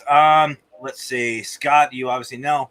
Dan, Christy, Doug. Let's see. Is there anybody else that's been on my show? Casey. I can't see who's all on. William will eventually be on my show. He just doesn't know it yet. Irene was probably going to make an appearance. But yeah, there's a bunch of these. This is basically the core group that we were talking about. Mostly Doug. Oh, Christy, you were on too. Just joking. I got her on. Shady, man. But being shady. Can you imagine that? Can you imagine? Can you imagine Shady being shady? Yo, but no, that's really dope. So what I wanted to say, Matt, was until I get my Discord server up and running, because I do plan on networking with you guys pretty heavily, I dropped my Discord in my private Discord in the private chat. So if you want to share that at some point, you can go ahead. If any of you guys let's network, man. Let's jam. You know what I mean? Let's do it. But actually, Matt, do you think it's time for a break really quick? Yeah, you want to take a little. Oh wow, I didn't mean to do that, but yeah, there's this. Oh, that's cool. I'll have to. Yeah, you want to. I think you want to take 5. You want to take 5? Go right ahead. I'll just continue chatting along. Actually, I can catch up on a couple of the chat things. Yeah, I'd like a cigarette. And actually, is there any way to save the transcript from your chat? By the way, I probably can. That would be a Scott thing. Okay, because it probably doesn't give you an easy way to just export it right out of chat. But if not, it's no big deal. It's no big deal. But yeah, I will be right back. And dude, just thank you guys. Thank you guys for having me here. I'm having a lot of fun. We'll see you in a minute, brother. How do I do this? I got you. There we go. Wow. A lot to talk about. Actually, guys, I am very happy, very impressed. So we'll get to that in a second. But no, you guys have been absolutely phenomenal tonight. I'm so excited. Transcript, I don't know. Audio, yes. Okay. Shared it with your group. Thank you. Appreciate it. But yeah, this has been so far really fun. We're only an hour and a half in. But yeah, this has been very exciting. Now, just for you playing the home game and have no idea why I'm even doing this, this is something that Scott and I, most of you guys know, Scott and I work very, very closely together. We were talking about doing religion. Now, I personally have been kind of real iffy on even touching this subject just because of how it is. Let's be honest. A lot of people are very touchy about the even thought of religion. Um, it's very controversial. But with someone like Brian here, and I know he probably won't like me calling him a professional or an expert, but somebody that actually is studying all this stuff and actually has a more scholar like demeanor to him would actually help out. And I think this is going very well. And I want to thank each and every one of you guys tonight. And even some, if you're listening in the future, I really appreciate each and every one of you guys. And in the meantime, while we're waiting for Brian to come back, if you guys haven't already, please find me on YouTube and Twitter. Ooh, that is weird. Look me up. Don't forget to like, subscribe, all that good stuff. I'm going to find it. There you go. Don't forget to subscribe. Give me a like, follow, all that good stuff. Please share these videos. All these videos are, I'd like the word to get out there. Something I'm going to talk to Brian about when he comes back. But I want to get as many people involved with this. You tell you say wicked close caption says wicked. Your wife is wicked. Oh, she is. She's so wicked. I'm going to get something thrown at me. What? Nothing. Said you're pretty. Bullshit. But actually, you know, here. There's a kitty. There's the floof. Riku. Okay. There he is. There's your Riku. And my Riku Kiki. Pull him. Scratch his butt. Funny story while we're waiting on this little break. No, buddy, I have sunburn on my stomach. Don't. When we got home today, Mackenzie brought in one of her bags to unpack and all that good stuff. And he decided to lay on your backpack? What did he do? He sat on the edge of the entertainment stand and cried at me. Okay, so he Telling me yelled. no. He yelled at Mackenzie saying no because he thought we were leaving again. So we brought the bags in to leave again. I don't know why you would think that. But yeah, he was so happy to see it. Well, he was mad at it for a little bit, but now he's being a little baby, aren't you? But let's see. Transcripts, Dad's fur dropping all my babies. shit everywhere. Did the fur babies miss us? I would say for the most part, yeah. Riku definitely. There he is, making another appearance. Riku definitely. The babies, they probably couldn't carry their way. I mean, they seem to miss us. Natsu, the orange one, he was like, "Oh, cool, you're home." Let's see. Actually, the one who, minus Riku, who really missed us was our fish. I'm not even joking. Our beta was just all flared up and swimming all over the place. It was funny. Let's see. We were all professionals watching. Well, I wouldn't say we were all professionals. We act like we can be. We need to keep an open mind about religion. Absolutely, Irene. We're going to definitely touch on that one. Every time you say wicked, we talk about that. Kitties are so happy to have their parents home. Oh, yeah, they really are. Did I miss anybody? Let's see. Heather's doing great. That's awesome. More Matrix, way smarter. I can see it actually. Now that you said something, Scott. Now that you said something, can I change his name while he's away? I wonder. Edit name. Don't change B-Val's name.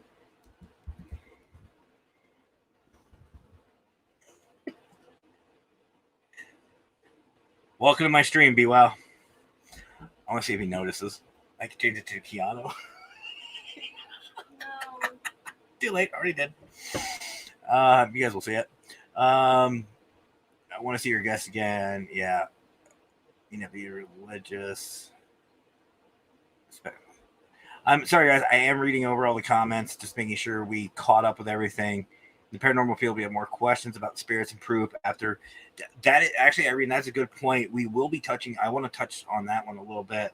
Brian and I actually somewhat spoke about this last night. I think everyone needs to have an open mind, thoughts, and their beliefs. Absolutely, Doug. Absolutely. That's what it comes down to. We all need to just keep an open mind. Tammy, I think you hit it right on the head. Ghost. I love it. Just ghost. That is cool.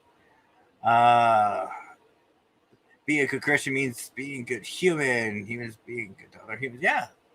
That's what it comes down to, Casey. Has your guest been on an investigation? No. Uh-oh. Nobody say a word. Wait, you talking shit, bro? No, of course not. I No, would never to a celebrity. No, I still got chat access. Can you guys vouch for him, or I don't know. Now Matt's acting kind of shady. Brian, what did you do? Here we You go. might want to check out your screen a little bit better, brother. Oh my gosh. Anyway, I love your name. but hey, go, go! I'm Keanu. Yes. Oh my gosh, how did I not see that? I was thinking about that. That's one thing I've never heard before. I've never heard Keanu Reeves, but I will take it. I will take it. Wear it proudly, brother. Wear it proud. Shady, you didn't do anything. I was yelling at Matt because he was acting shady. But actually, yeah, it is your fault because you're rubbing off on him. So, I think it's the other way around. I think I'm rubbing off on him. I'll teach oh the boy. yeah, that very well could be the case. I will teach my him. God. I will teach the boy. My little Padawan. Oh, I can't wait to get him on. I'll call him Padawan. Oh gosh. Let's see. Casey, I'm a professional amateur. Dan, when it's you, me, Scott, there's no professionalism. Irene says in Japan, 24 Christians were crucified by the samurai in Nagasaki, and I'm not even going to try that. The priests were killed that way, spreading Catholic religion on a mountain. It's very haunted by the people who were crucified. I believe that. I definitely believe that. Scott's asked if you've ever been in an investigation. I said no, but I don't know. Have you? No, I saw that. I play Phasmophobia. That's the closest I've come, Scott. And I know that's kind of a joke, so sorry. Not yet. Matt goes. I'm proud. Dan's proud of how on track the show has been. I think we've done pretty well. I mean, for my standards, we've done exceptionally well. That's definitely thanks to my guest. I don't know about that. John Wick. John Wick. Hey, I'll take it. What's your stream say about you being called Keanu? That is something Scott's asking. Let's see. That they brought up earlier. We had a couple laughs. What did Vanessa? I thought Vanessa said something. Yeah, Keanu. Yeah, I've never seen it before. I've never heard that before. I thought I heard them all, but that I will take. I will take that. I can see it. I can see like a John Wick type, like Matrix, the first Matrix. I can see like a mix. Actually, no. I can't get the beard. I got a couple mole hairs coming in. Well, you can have this. This is just driving me nuts. All right. Well, yeah, we'll do that. Oh my I'll gosh. just shave it and send it to you. Oh, this is great. That'd be weird. By the way, I'm good for however long. How long do you usually go? Oh, that varies. So far, I saw that, Casey. So far, the record is held by Scott at just over 3 hours. But we actually don't have a timeline until I would say probably Mackenzie throws something at me. Would probably be my deadline. Okay, fair enough. Casey, I see you, Casey. Keanu Plier. So I've never heard of Mark Plier until very recently, but I did hear Mark Plier before. But now you got the whole conjunction going on. I'll take that too. You know, I'm told. I think I have an obnoxious speaking voice, but people say one girl told me I sound like Mark Plier. She didn't tell me I looked like him. She said I sounded like him, and that was a good thing. I find my voice rather obnoxious. And when I go back to my VODs, it seems like I have a lisp. Is that true? No, I don't hear a lisp. I do hear a little bit of what's called Darkiplier. I do hear a little bit of that, but I don't hear regular Mark. Okay. But Oh, thank you, Vanessa. That's very sweet. But no, actually, believe it or not, that is actually pretty common in the paranormal community of not liking your voice. To this day, I don't. I've been, No. doing paranormal for 14 years, thousands of EVPs, and I've even listened to my own voice. I still don't like it. I've heard some people say I have a good voice, and I hear people say that my voice sucks, and I agree with them. Christy signing off. Night, guys. You weren't boring. No worries. Very interesting. Thanks, Christy. And I'm glad you had fun on our vacation. You had fun on my vacation or our vacation. No, actually, Christy and Doug went on their own vacation, and it looked wonderful and looked like they had a lot of fun. Nice. Dan hates his voice. Yeah, it's a common thing. Just generally, I still can't get over it. Vanessa says I sound sophisticated. Okay, I don't know about that. Oh gosh, but thank you though. So Casey, oh my gosh, that's funny. Yeah, but so Matt, I still have one talking point that's kind of ringing in my mind still. I don't know about you. Like, what is still sticking with you? Like, what's in the forefront of your mind regarding our discussion here? Well, we kind of touched on it. The only thing that's sticking out to me is, we talked about religion, we talked about belief systems. The one thing we barely grazed on is how to treat others. Like, let's just go with the teachings of Christ himself, saying about how to, treat others and everything like that. But if you want to start on that one, and then I'll follow since. Yeah, I can ramble. It seems like we're operating under similar wavelengths. Again, no pun intended there, but yeah, this is exactly what I was thinking. See, because one thing that was an overarching point that I was kind of synthesizing, listening to you, reading your chat, what little of it I could, which I apologize for again, chat. You're really great. Yeah, how to be a good Christian, how to be a good person. And that's like, yeah, it's like, that's the one out of all these first principles we're talking about getting back to. That's the one thing we haven't touched on yet is morality. So it's going to be between you and I, it's going to be under a Christian framework, loosely speaking, obviously. But this is something that's just so fascinating to me because, again, under that Christian framework, we have there's so many dilemmas to contend with. Are you familiar with, for example, Euthyphro by Plato? I'm not big on Plato. I haven't really dove into it. I should say I'm not big on it. I just haven't dove into it. No, it's all good. It's all good. So what he did in all these Socratic dialogues, like they basically just tackled a simple question like, what is knowledge? This is Theaetetus. What is love? The Symposium. That was my favorite work of his. It's so good. But I don't know if it's called the Euthyphro, actually, now that I forget. But anyway, Socrates' interlocutor, his name is Euthyphro, and he brings up this world-famous dilemma called the Euthyphro dilemma, which is like, is a thing good because God says it is, or does God say it's good because it actually is? So this has been a problem for millennia for Christians. And if you want to look up, more contemporary schools of thought directly pertaining to this would be, what would you call it? Divine command theory. So there's a lot of interesting philosophical literature on that. Sorry, I heard what is love. That was the question posed. That was the overarching question posed in Symposium by Plato. She followed up with this. I know where she's going.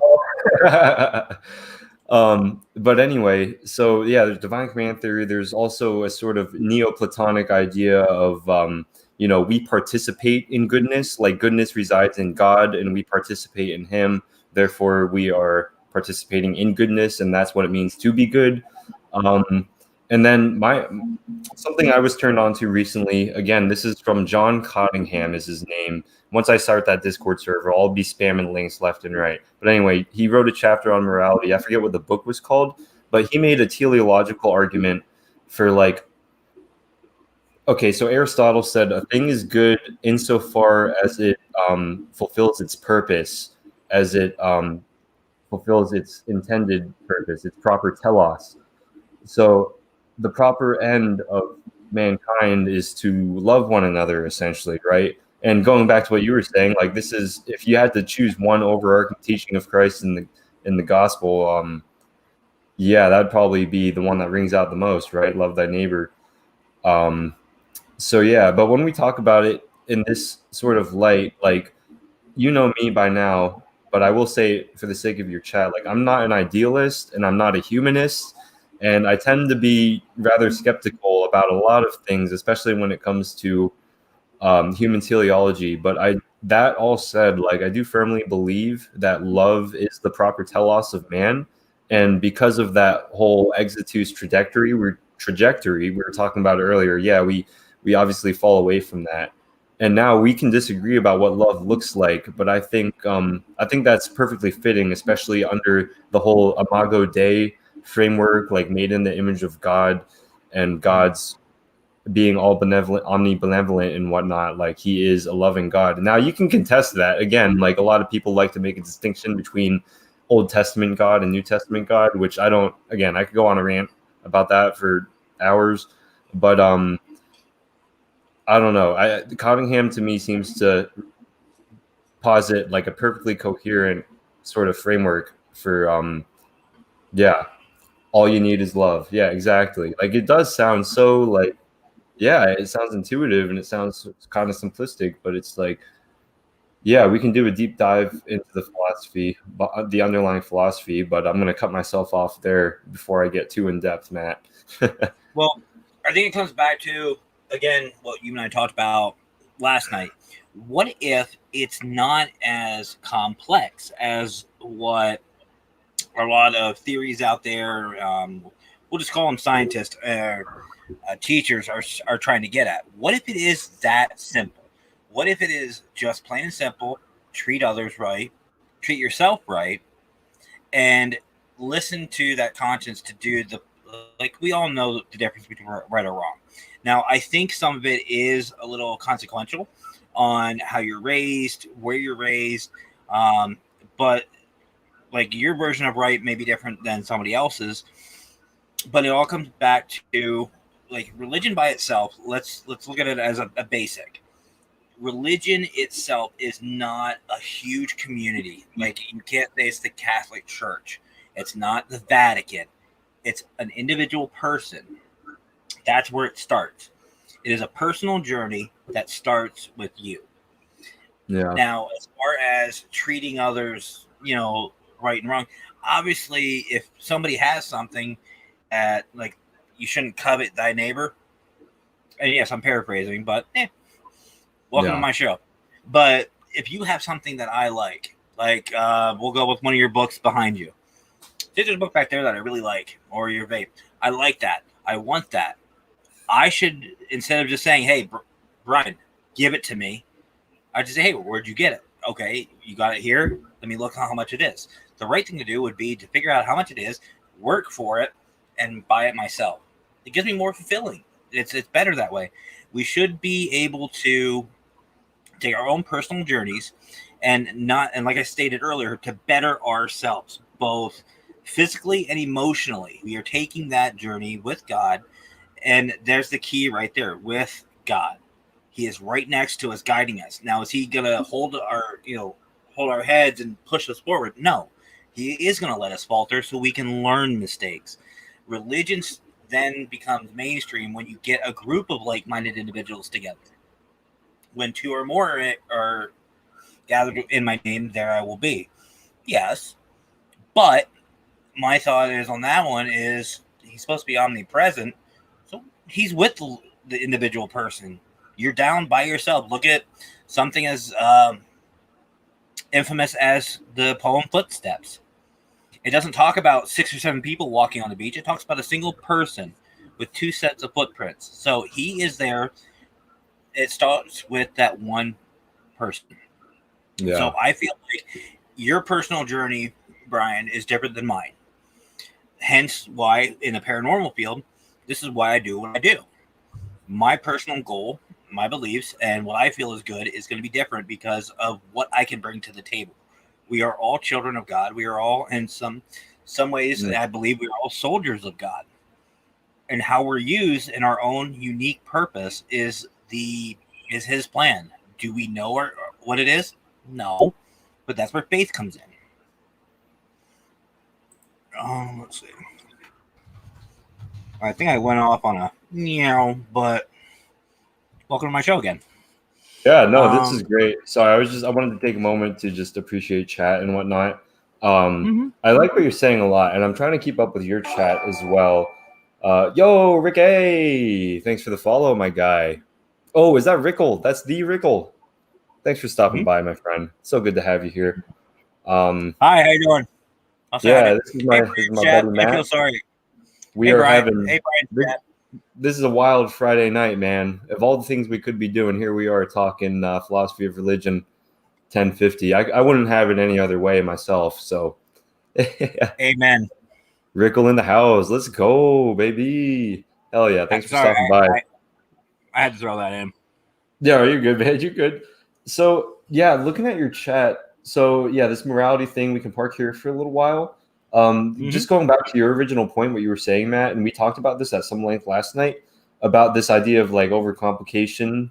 That's the thing. Cause like in all this, like, yeah, it sounds great. And a lot of what you're saying, a lot of what chat is saying sounds great in theory, but there's that inevitable human element.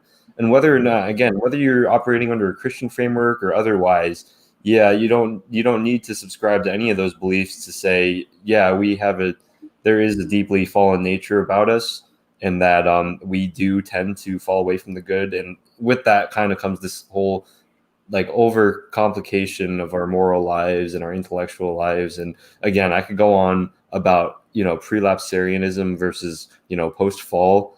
And there's some crazy theories that come out of religious philosophy in that regard, but that's not exactly pertinent right now.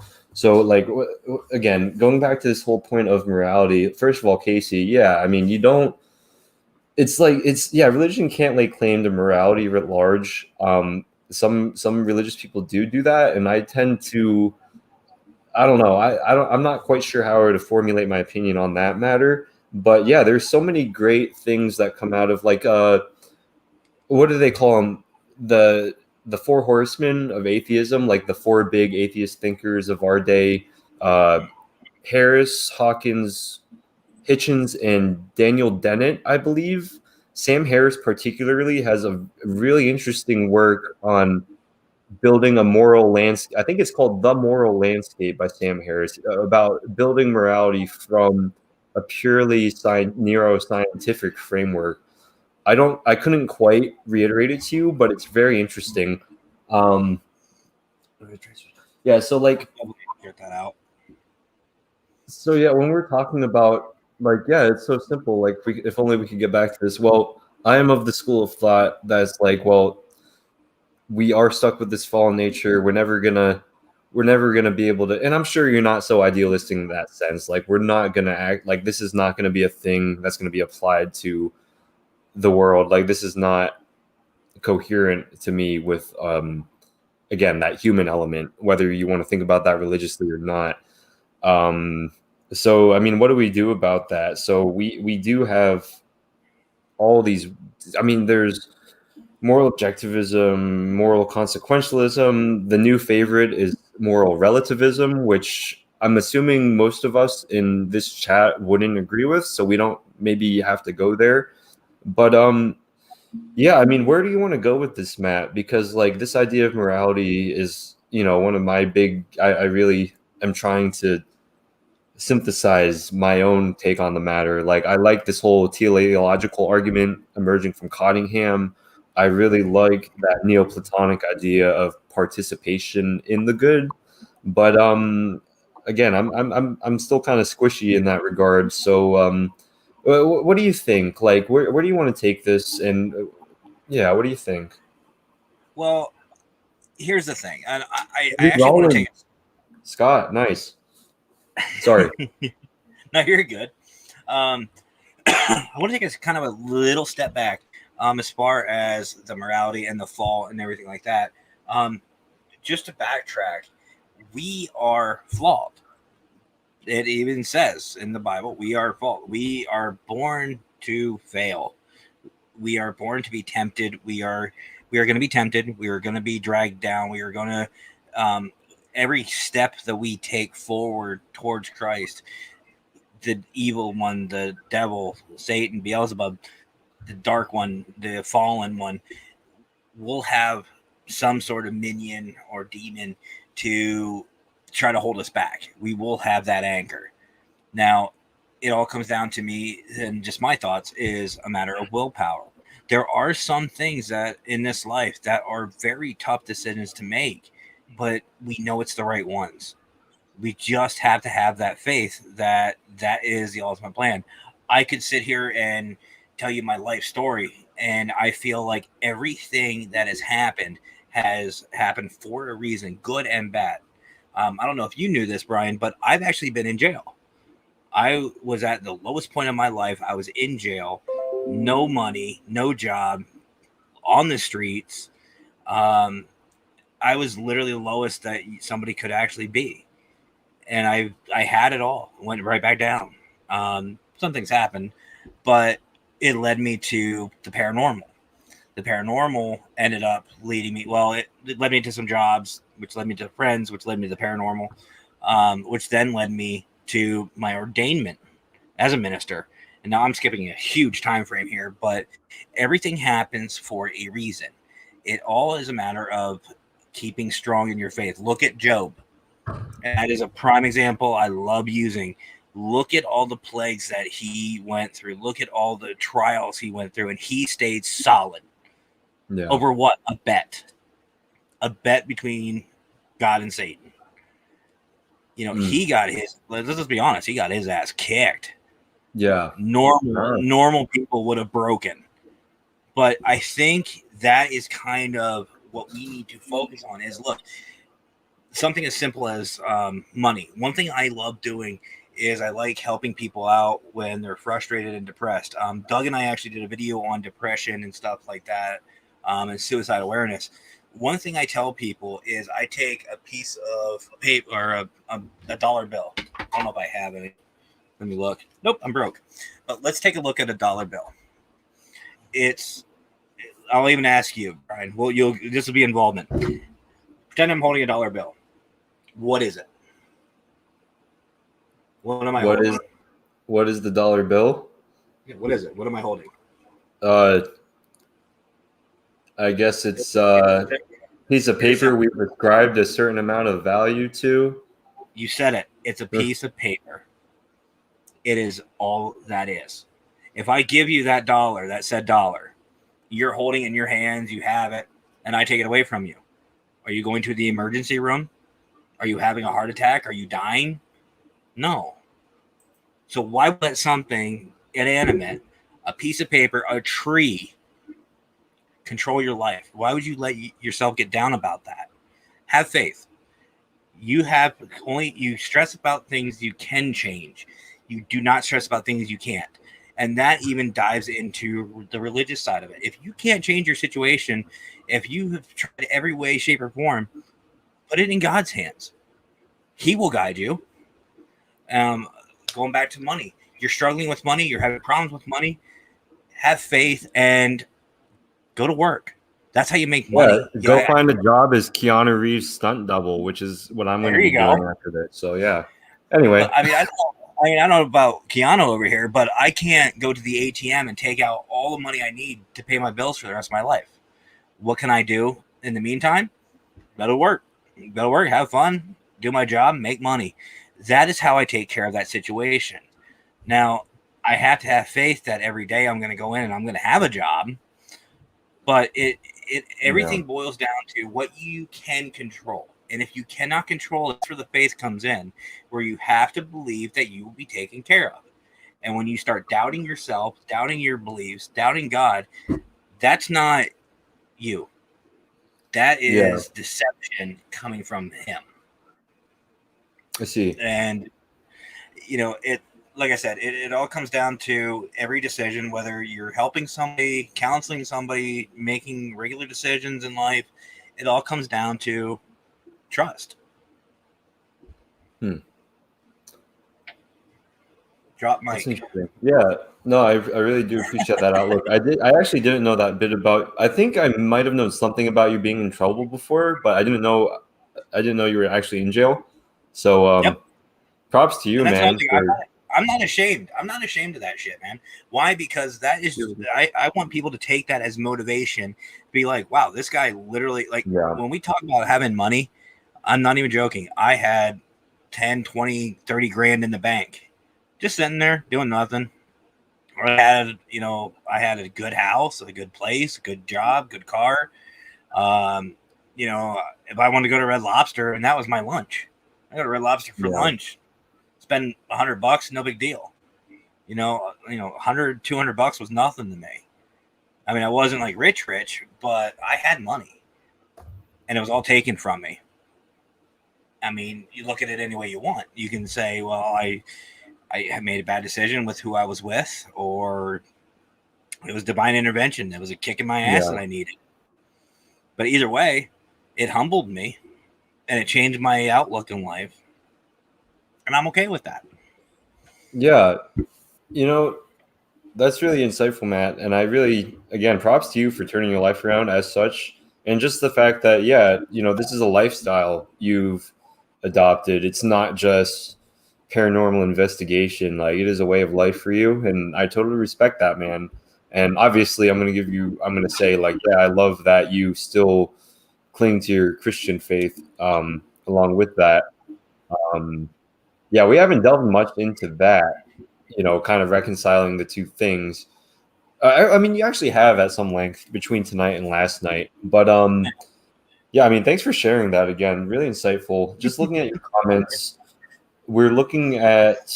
I mean, it seems like Casey and Scott. We're still looking at. I guess it's from a few minutes ago. This idea of morality. Let's see, light and darkness, all this stuff. So we could do that. We could brush on that again. One thing I am curious that I wanted to touch on, at least before we ended tonight, was what your take on human free will is. And that kind of just came up as you were telling me your story. So I'm interested to hear what you have to say about that. So I can pass it off to you if you want me to go ahead. I mean, it doesn't matter to me. Yeah, no. Like I said, I have no time frame, so whatever. Mackenzie's out. But here's the thing. We all, as far as free will, that is our right. Ever since the fall of man, that is our right. We have to decide between good and evil. We have the right to do everything and anything. It goes back to those choices that I was talking about previous. We have the ability to make whatever decision we want to make. And is it going to be all fire and brimstone if we choose wrong? No. But we're either going to make our lives easier or make our lives harder. And we have to deal with those consequences, good or bad. Do I believe that he is right there with us, making those decisions, helping us, trying to push us to the right direction? Well, yeah, absolutely. There's a reason why he is called our Father. Yeah. And he's not up there just saying, well, good luck to you, bud. No, he's going to be standing right there with you. And he's not going to say, I don't want to make this too comical, but it's kind of like that dad where you see the toddler with the fork and they're going right for the electrical outlet. Yeah. And mom's like, no. Dad's like, no, let it go. No, that's a lesson. They'll learn it. And I think it's something along those lines because we have that choice. We can make those decisions because if we didn't, then look at the Holocaust, look at all these big negative events. If we didn't have that free choice, those would have never happened.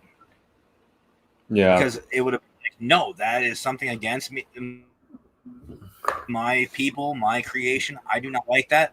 And lightning bolt, that person's dead. Yeah. That'll never happen.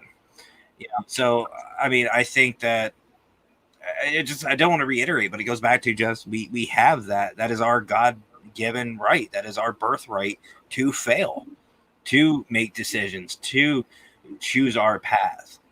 So it all depends on how you want to play it. It's literally up to Yeah. you. If you want to be, happy and have a fulfilling life. I mean, it doesn't have to be monetary. If you want to have a fulfilling life, like I'm not the richest man in the world. I told you I don't have a dollar on me right now. Yeah. But But are you frozen? I have a great family. I have a beautiful daughter. What? Who froze? I think you did. No, you're good now. I can still hear you regardless. Oh, all right. But I mean, I look at it this way, and I know this sounds very cliche. I may not be a wealthy man, but I'm very rich. I have a beautiful daughter. I have a wonderful wife. I have a great family. I have a great job that I love. I have a Lovely truck I love. community right here. I have a great, yeah, you said it. I have a great community. I got a great audience. I got great support. I mean, I'm wealthy, man, and I don't have to have money. And Hell yeah, dude. I can do, and as far as the free will is concerned, I can do one or two things. I could either continue doing what I'm doing and try to help people as much as I can, whether it's paranormal teams or clients or random strangers. I'll do what I can to help, or I can just like right now, I can just turn this off right now and just walk away. The choice is mine. I like the way you framed all of this, Matt. I do. Before I forget, I just wanted to make a little side comment about just this idea of God's omnipresence and Him being with you and watching over you. Yeah, of course. But and I'm assuming you would agree. But yeah, guys, He's not. It really. This goes back to what you were saying about that personal journey. Like you're the one who needs to initiate that. You're the one who needs to present yourself to Him and say, like, I can't do this without you. Like without faith, like look at, I think whatever book 7 of the Confessions of Augustine, one of my favorite passages ever.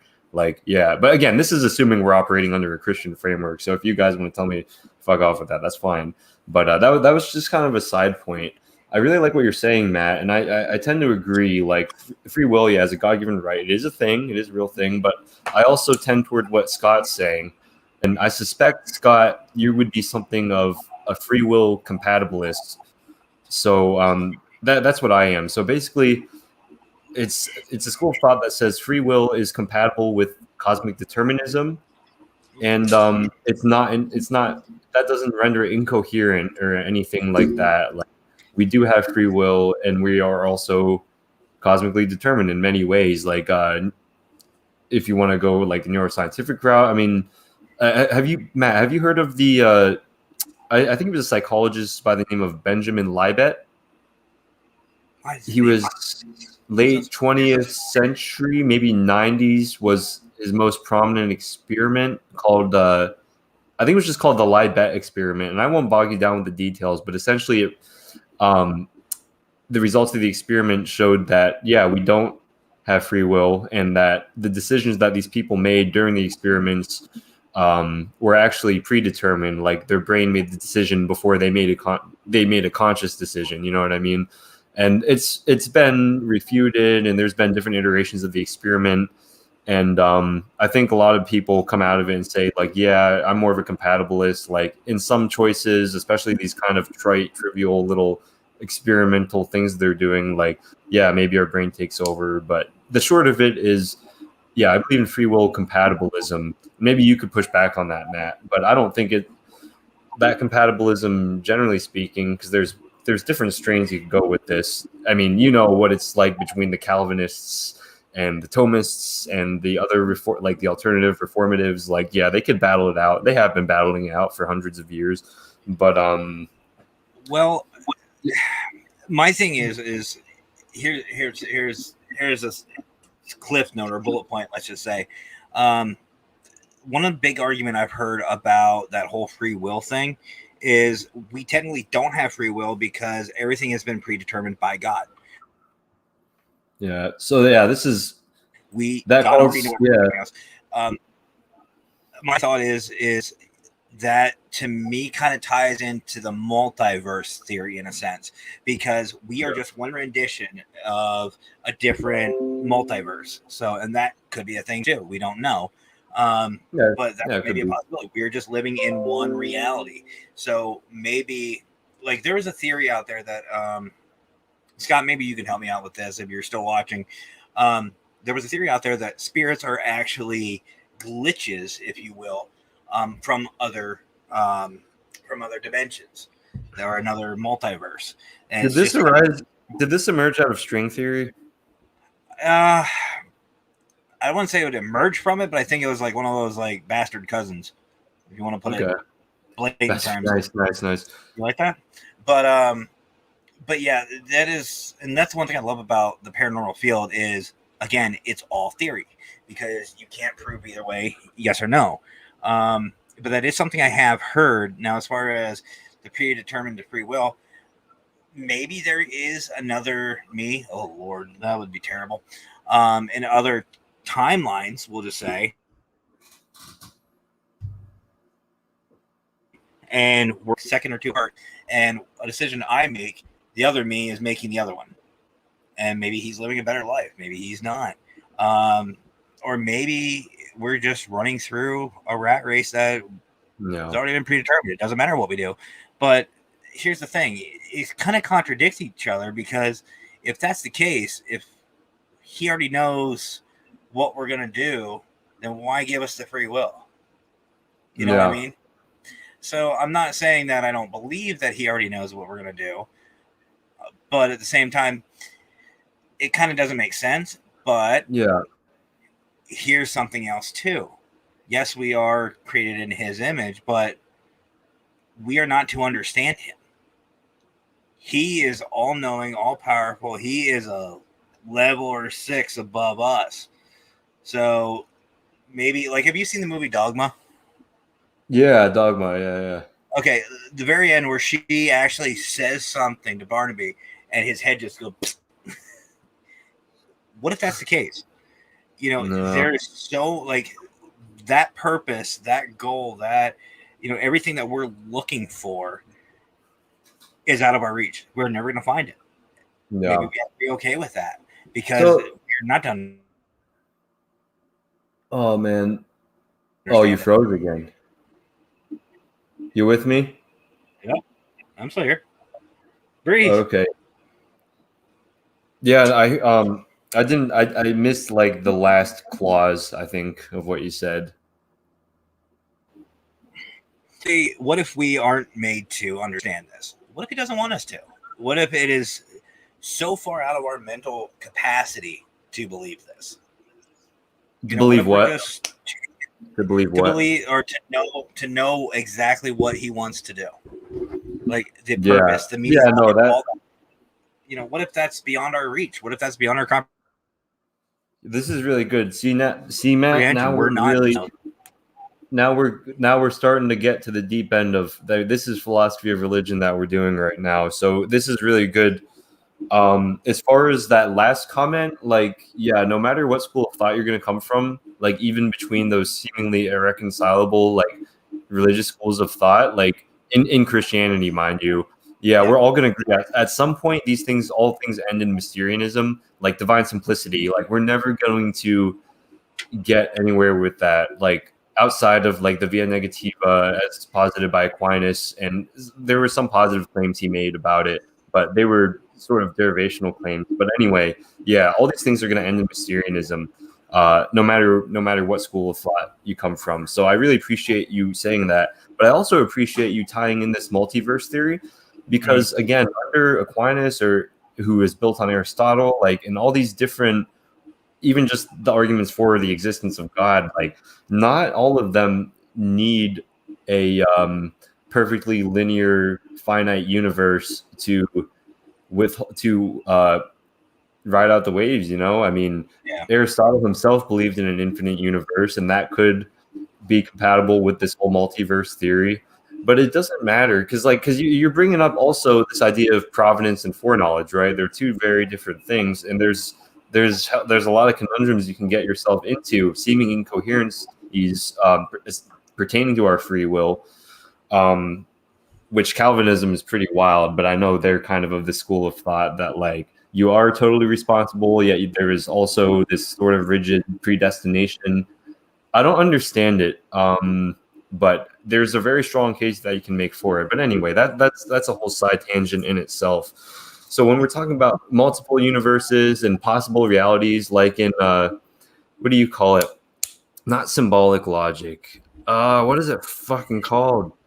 Um, in one school of logic and philosophy, we always like to talk about possible world theories, and then you bring up this idea of necessity and contingency, and like which of these worlds are feasible possible worlds. Like it gets very technical, and we're probably not trying to go there right now. But this is all to say, like I'm still trying. I'm still kind of formulating this in my head and like making all these connections. But yeah, I think there's a lot of problems that could come out of multiverse theories, out of providence and foreknowledge. Oh, you know what it was, Matt?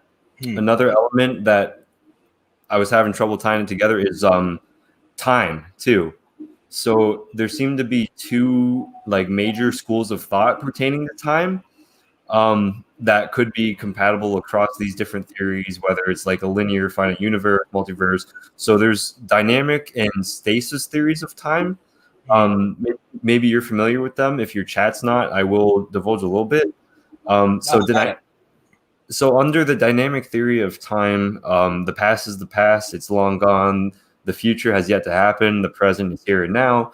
Some people might find that to be the more intuitive, interpretive framework to operate under, in like this sort of spatio-temporal sense. But there's also the stasis theory of time, which says we experience time as such, as I've just laid out, but time is more like it's a static block, and we only experience fragments of that block because we are human, and as such we operate under a three-dimensional spatio-temporal reality,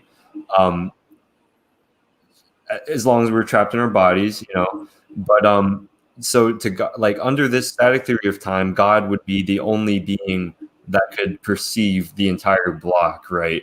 So when we talk about an eternal God, there's also a difference between eternal and everlasting. So like if you believe in a static theory of time, your God is more like everlasting. These are all details and distinctions that might not be as important, but getting back to the larger point and bringing time into all of this, that is important because yeah, I mean, I totally understand the sentiment behind like, well, how could we be morally responsible for our actions if God decreed them before? Well, it's so difficult to have these conversations. Like if you're kind of, obviously, if you're trying to read a conclusion into the argument, yeah, forget about it. You're not going to have a conversation with that person. But yeah, I don't know, there's perfectly compatible schools of thought as well that say like, yeah, we can reconcile this tension. We can alleviate this tension in a perfectly coherent way under this specific Christian framework, whatever. But now I'm rambling again, Matt. So I just wanted to reiterate those major points, adding on to your idea of, you know, multiversality or multi-universality. We have to kind of account for time and providence versus foreknowledge. It gets very dicey. So I have the feeling that we're not going to tackle this tonight. Call me crazy, but I just wanted to get it out there and see what you thought about all that. Well, first, and actually, I think, guys, believe it or not, Brian, we've been running 2 hours and 17 minutes, almost 200 or 18 minutes. Doesn't feel like it, does it? No, this is wow. It always happens on this show. Scott has the same fault as well. But the last thing I want to talk about before I think we're going to cut for save the rest for part 2, because we could probably do another 2 to 4 hours. Yeah. But I want to say about time. We talked about the multiverse. We're trying to do a bunch. We talked about a lot of things, but let me just touch base on time really fast before we end this evening.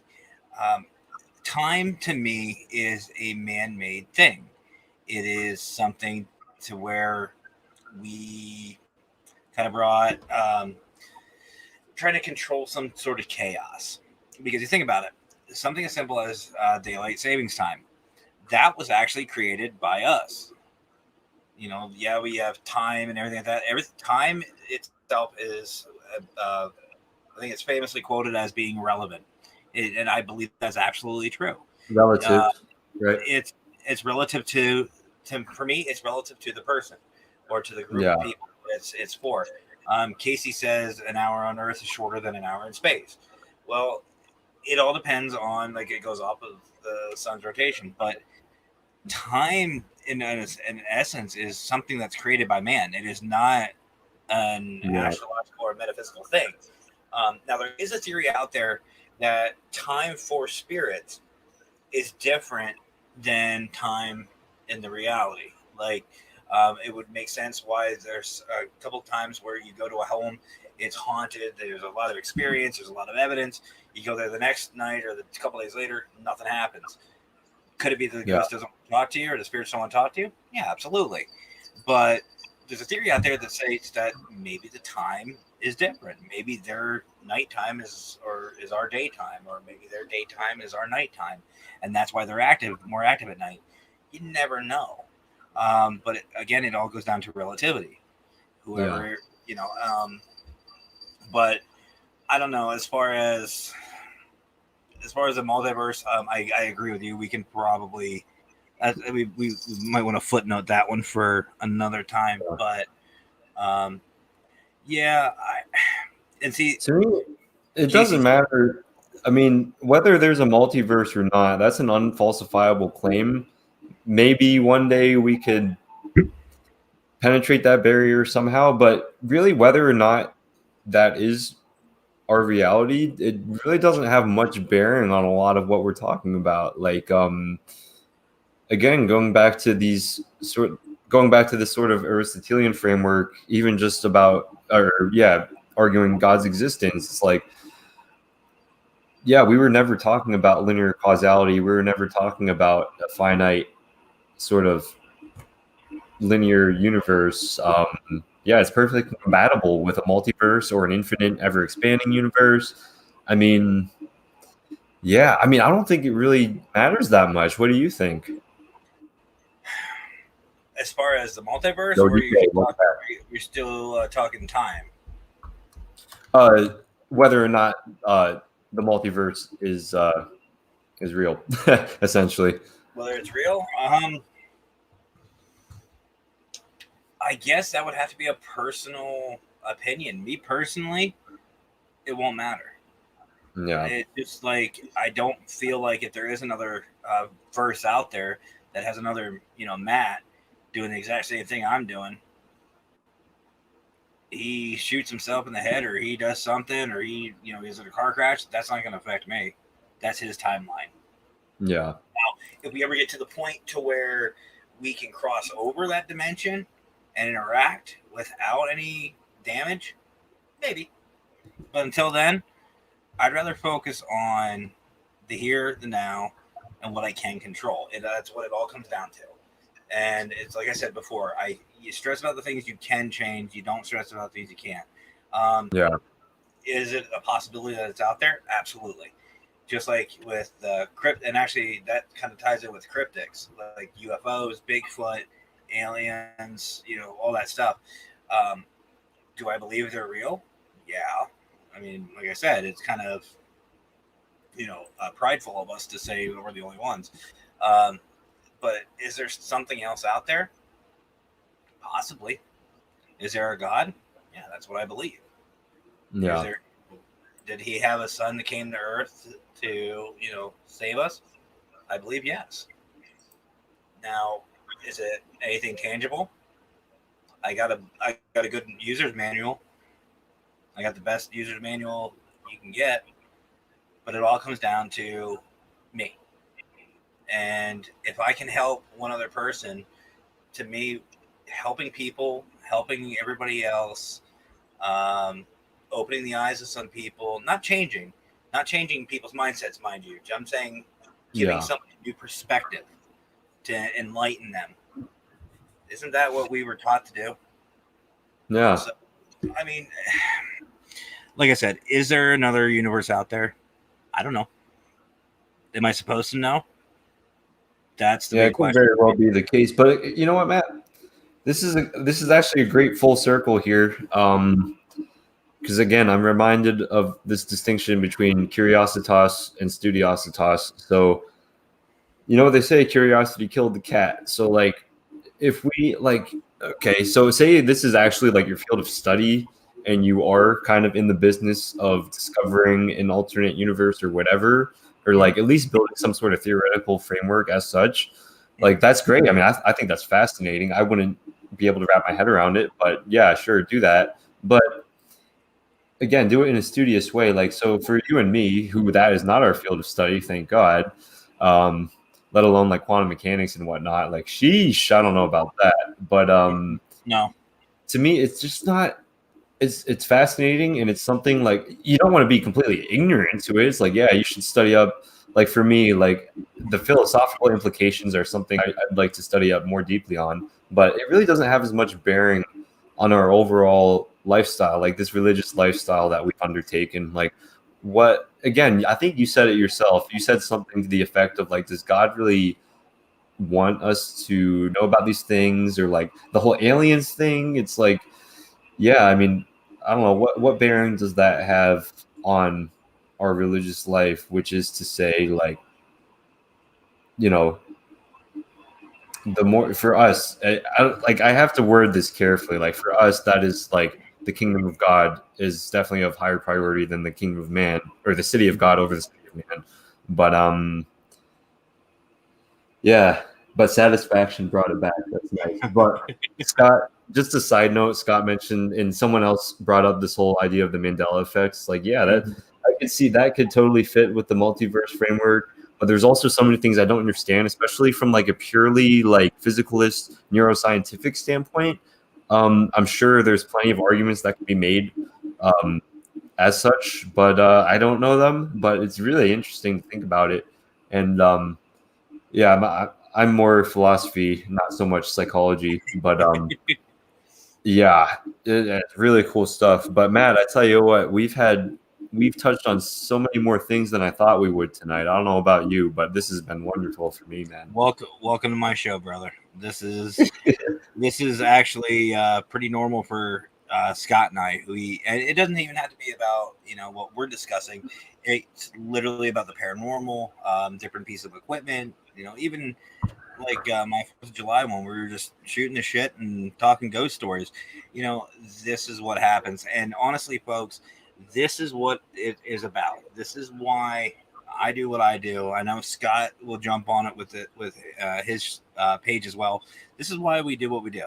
And believe it or not, even though Scott's mind is tired from the mental stretch. A little different show tonight.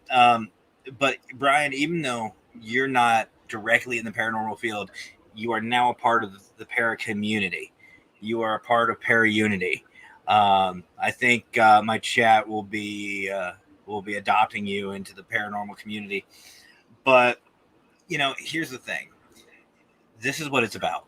This is Para Unity meets community.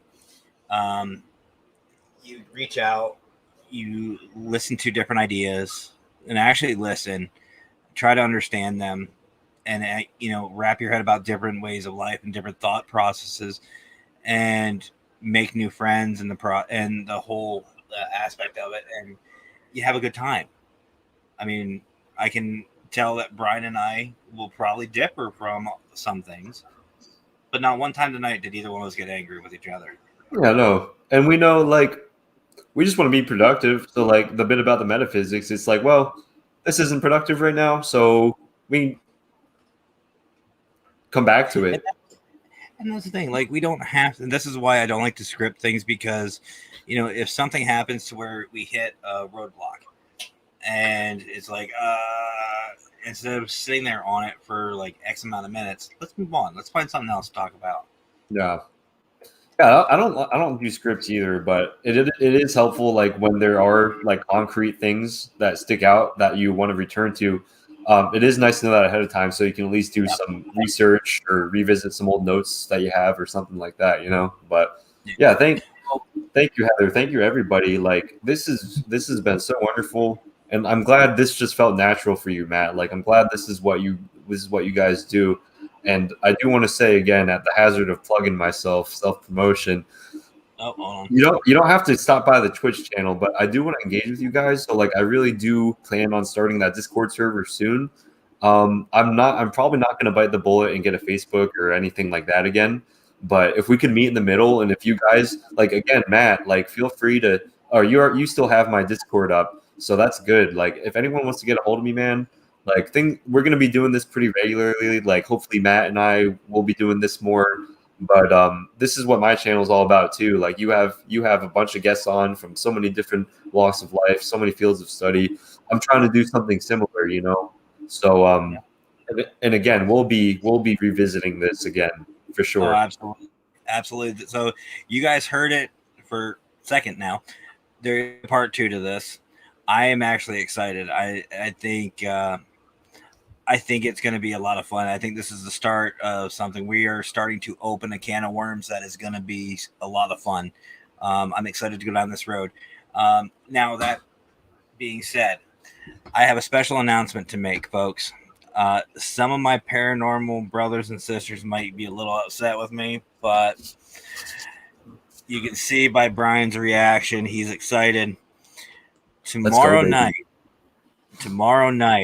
here on StreamYard, since Mr. Fedora himself does not have a video going on, I will be downloading Phasmophobia, and Mackenzie, Brian, myself, and others will be playing live. You guys will be able to watch Phasmophobia. For those of you who don't know what Phasmophobia is, it is a ghost hunting game. Be ready to get it torn apart. Casey wants to join in. That's your call on that one, because I think you're hosting it. Brian. Oh yeah. Oh wait, are you talking to me? I thought you were talking to Casey. No, you're hosting. I'm just jumping in.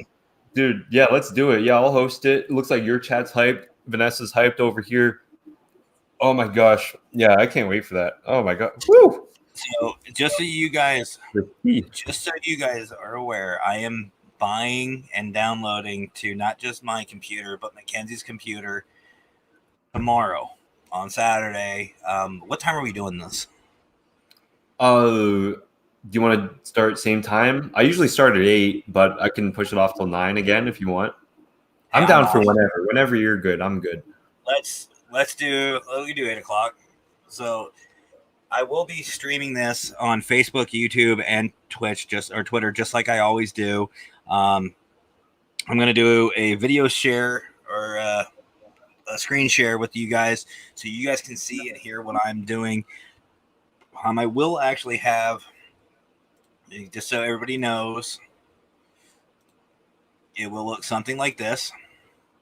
Although in Brian's spot down there in the Brady Bunch setup will be my second camera, so I can see chat and everything like that, just like I did before.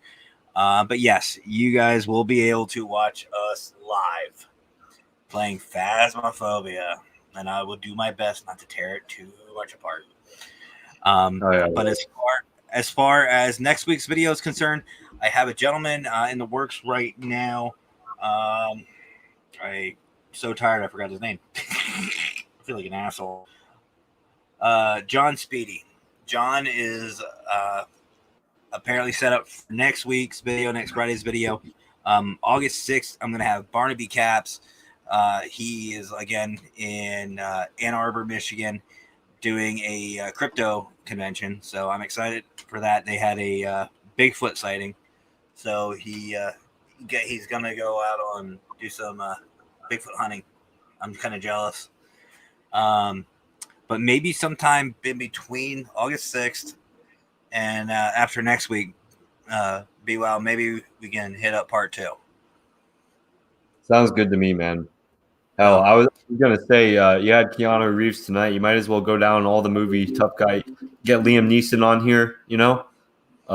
Who else? Vin Diesel. Many actors. We have Batman's lesser-known archenemy, Mr. Fedora. That's Mr. Scott, Fedora? Yeah, Mr. Fedora. Okay. Yeah, you did say that earlier. I was like, what? Scott wears a fedora. Funny.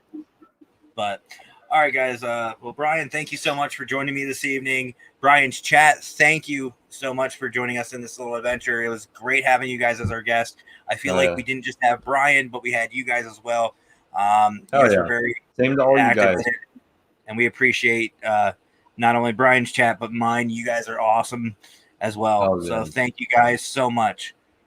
Oh yeah, thanks for putting up with me, everybody. And Matt, we'll talk again soon. Thank you so much. Oh yeah, real soon, in about less than 24 hours. I have to be on that damn team. Oh, that's true. So, don't forget to check us out, guys. Tomorrow at 8 o'clock, we'll do your time, Brian. 8 o'clock in tomorrow, either on Facebook, YouTube, or Twitter, or you can go to Brian's channels and see us. I'm sure he'll be streaming there for Phasmophobia, and it is my first time playing. First time ever. Let's go. Yeah, we'll work out the logistics tomorrow beforehand, like we did tonight. But hell yeah, dude! I'll see you tomorrow. So all right, have a good night. See you, brother. Wow, that was a lot, guys. Thank you guys so much for watching this evening. It has been a great night, a great video. I'm very happy with it. Didn't quite hit Scott's mark, but who knows? Tomorrow we're playing Phasmophobia, so who knows what might happen. I am very happy with the way that this video went. It was such a controversial topic, but we are going to be doing a part 2. We're going to have some fun, and tomorrow, Phasmophobia. So we'll see you guys tomorrow, 8 p.m. Have yourselves a great rest of your evening. Get some rest. I know I am, because I didn't sleep last night, and it was a nice long drive home. And my wife's going to end up hurting me here very shortly. You guys have yourselves a great rest of your evening. Stay safe. And as always, folks, happy hauntings.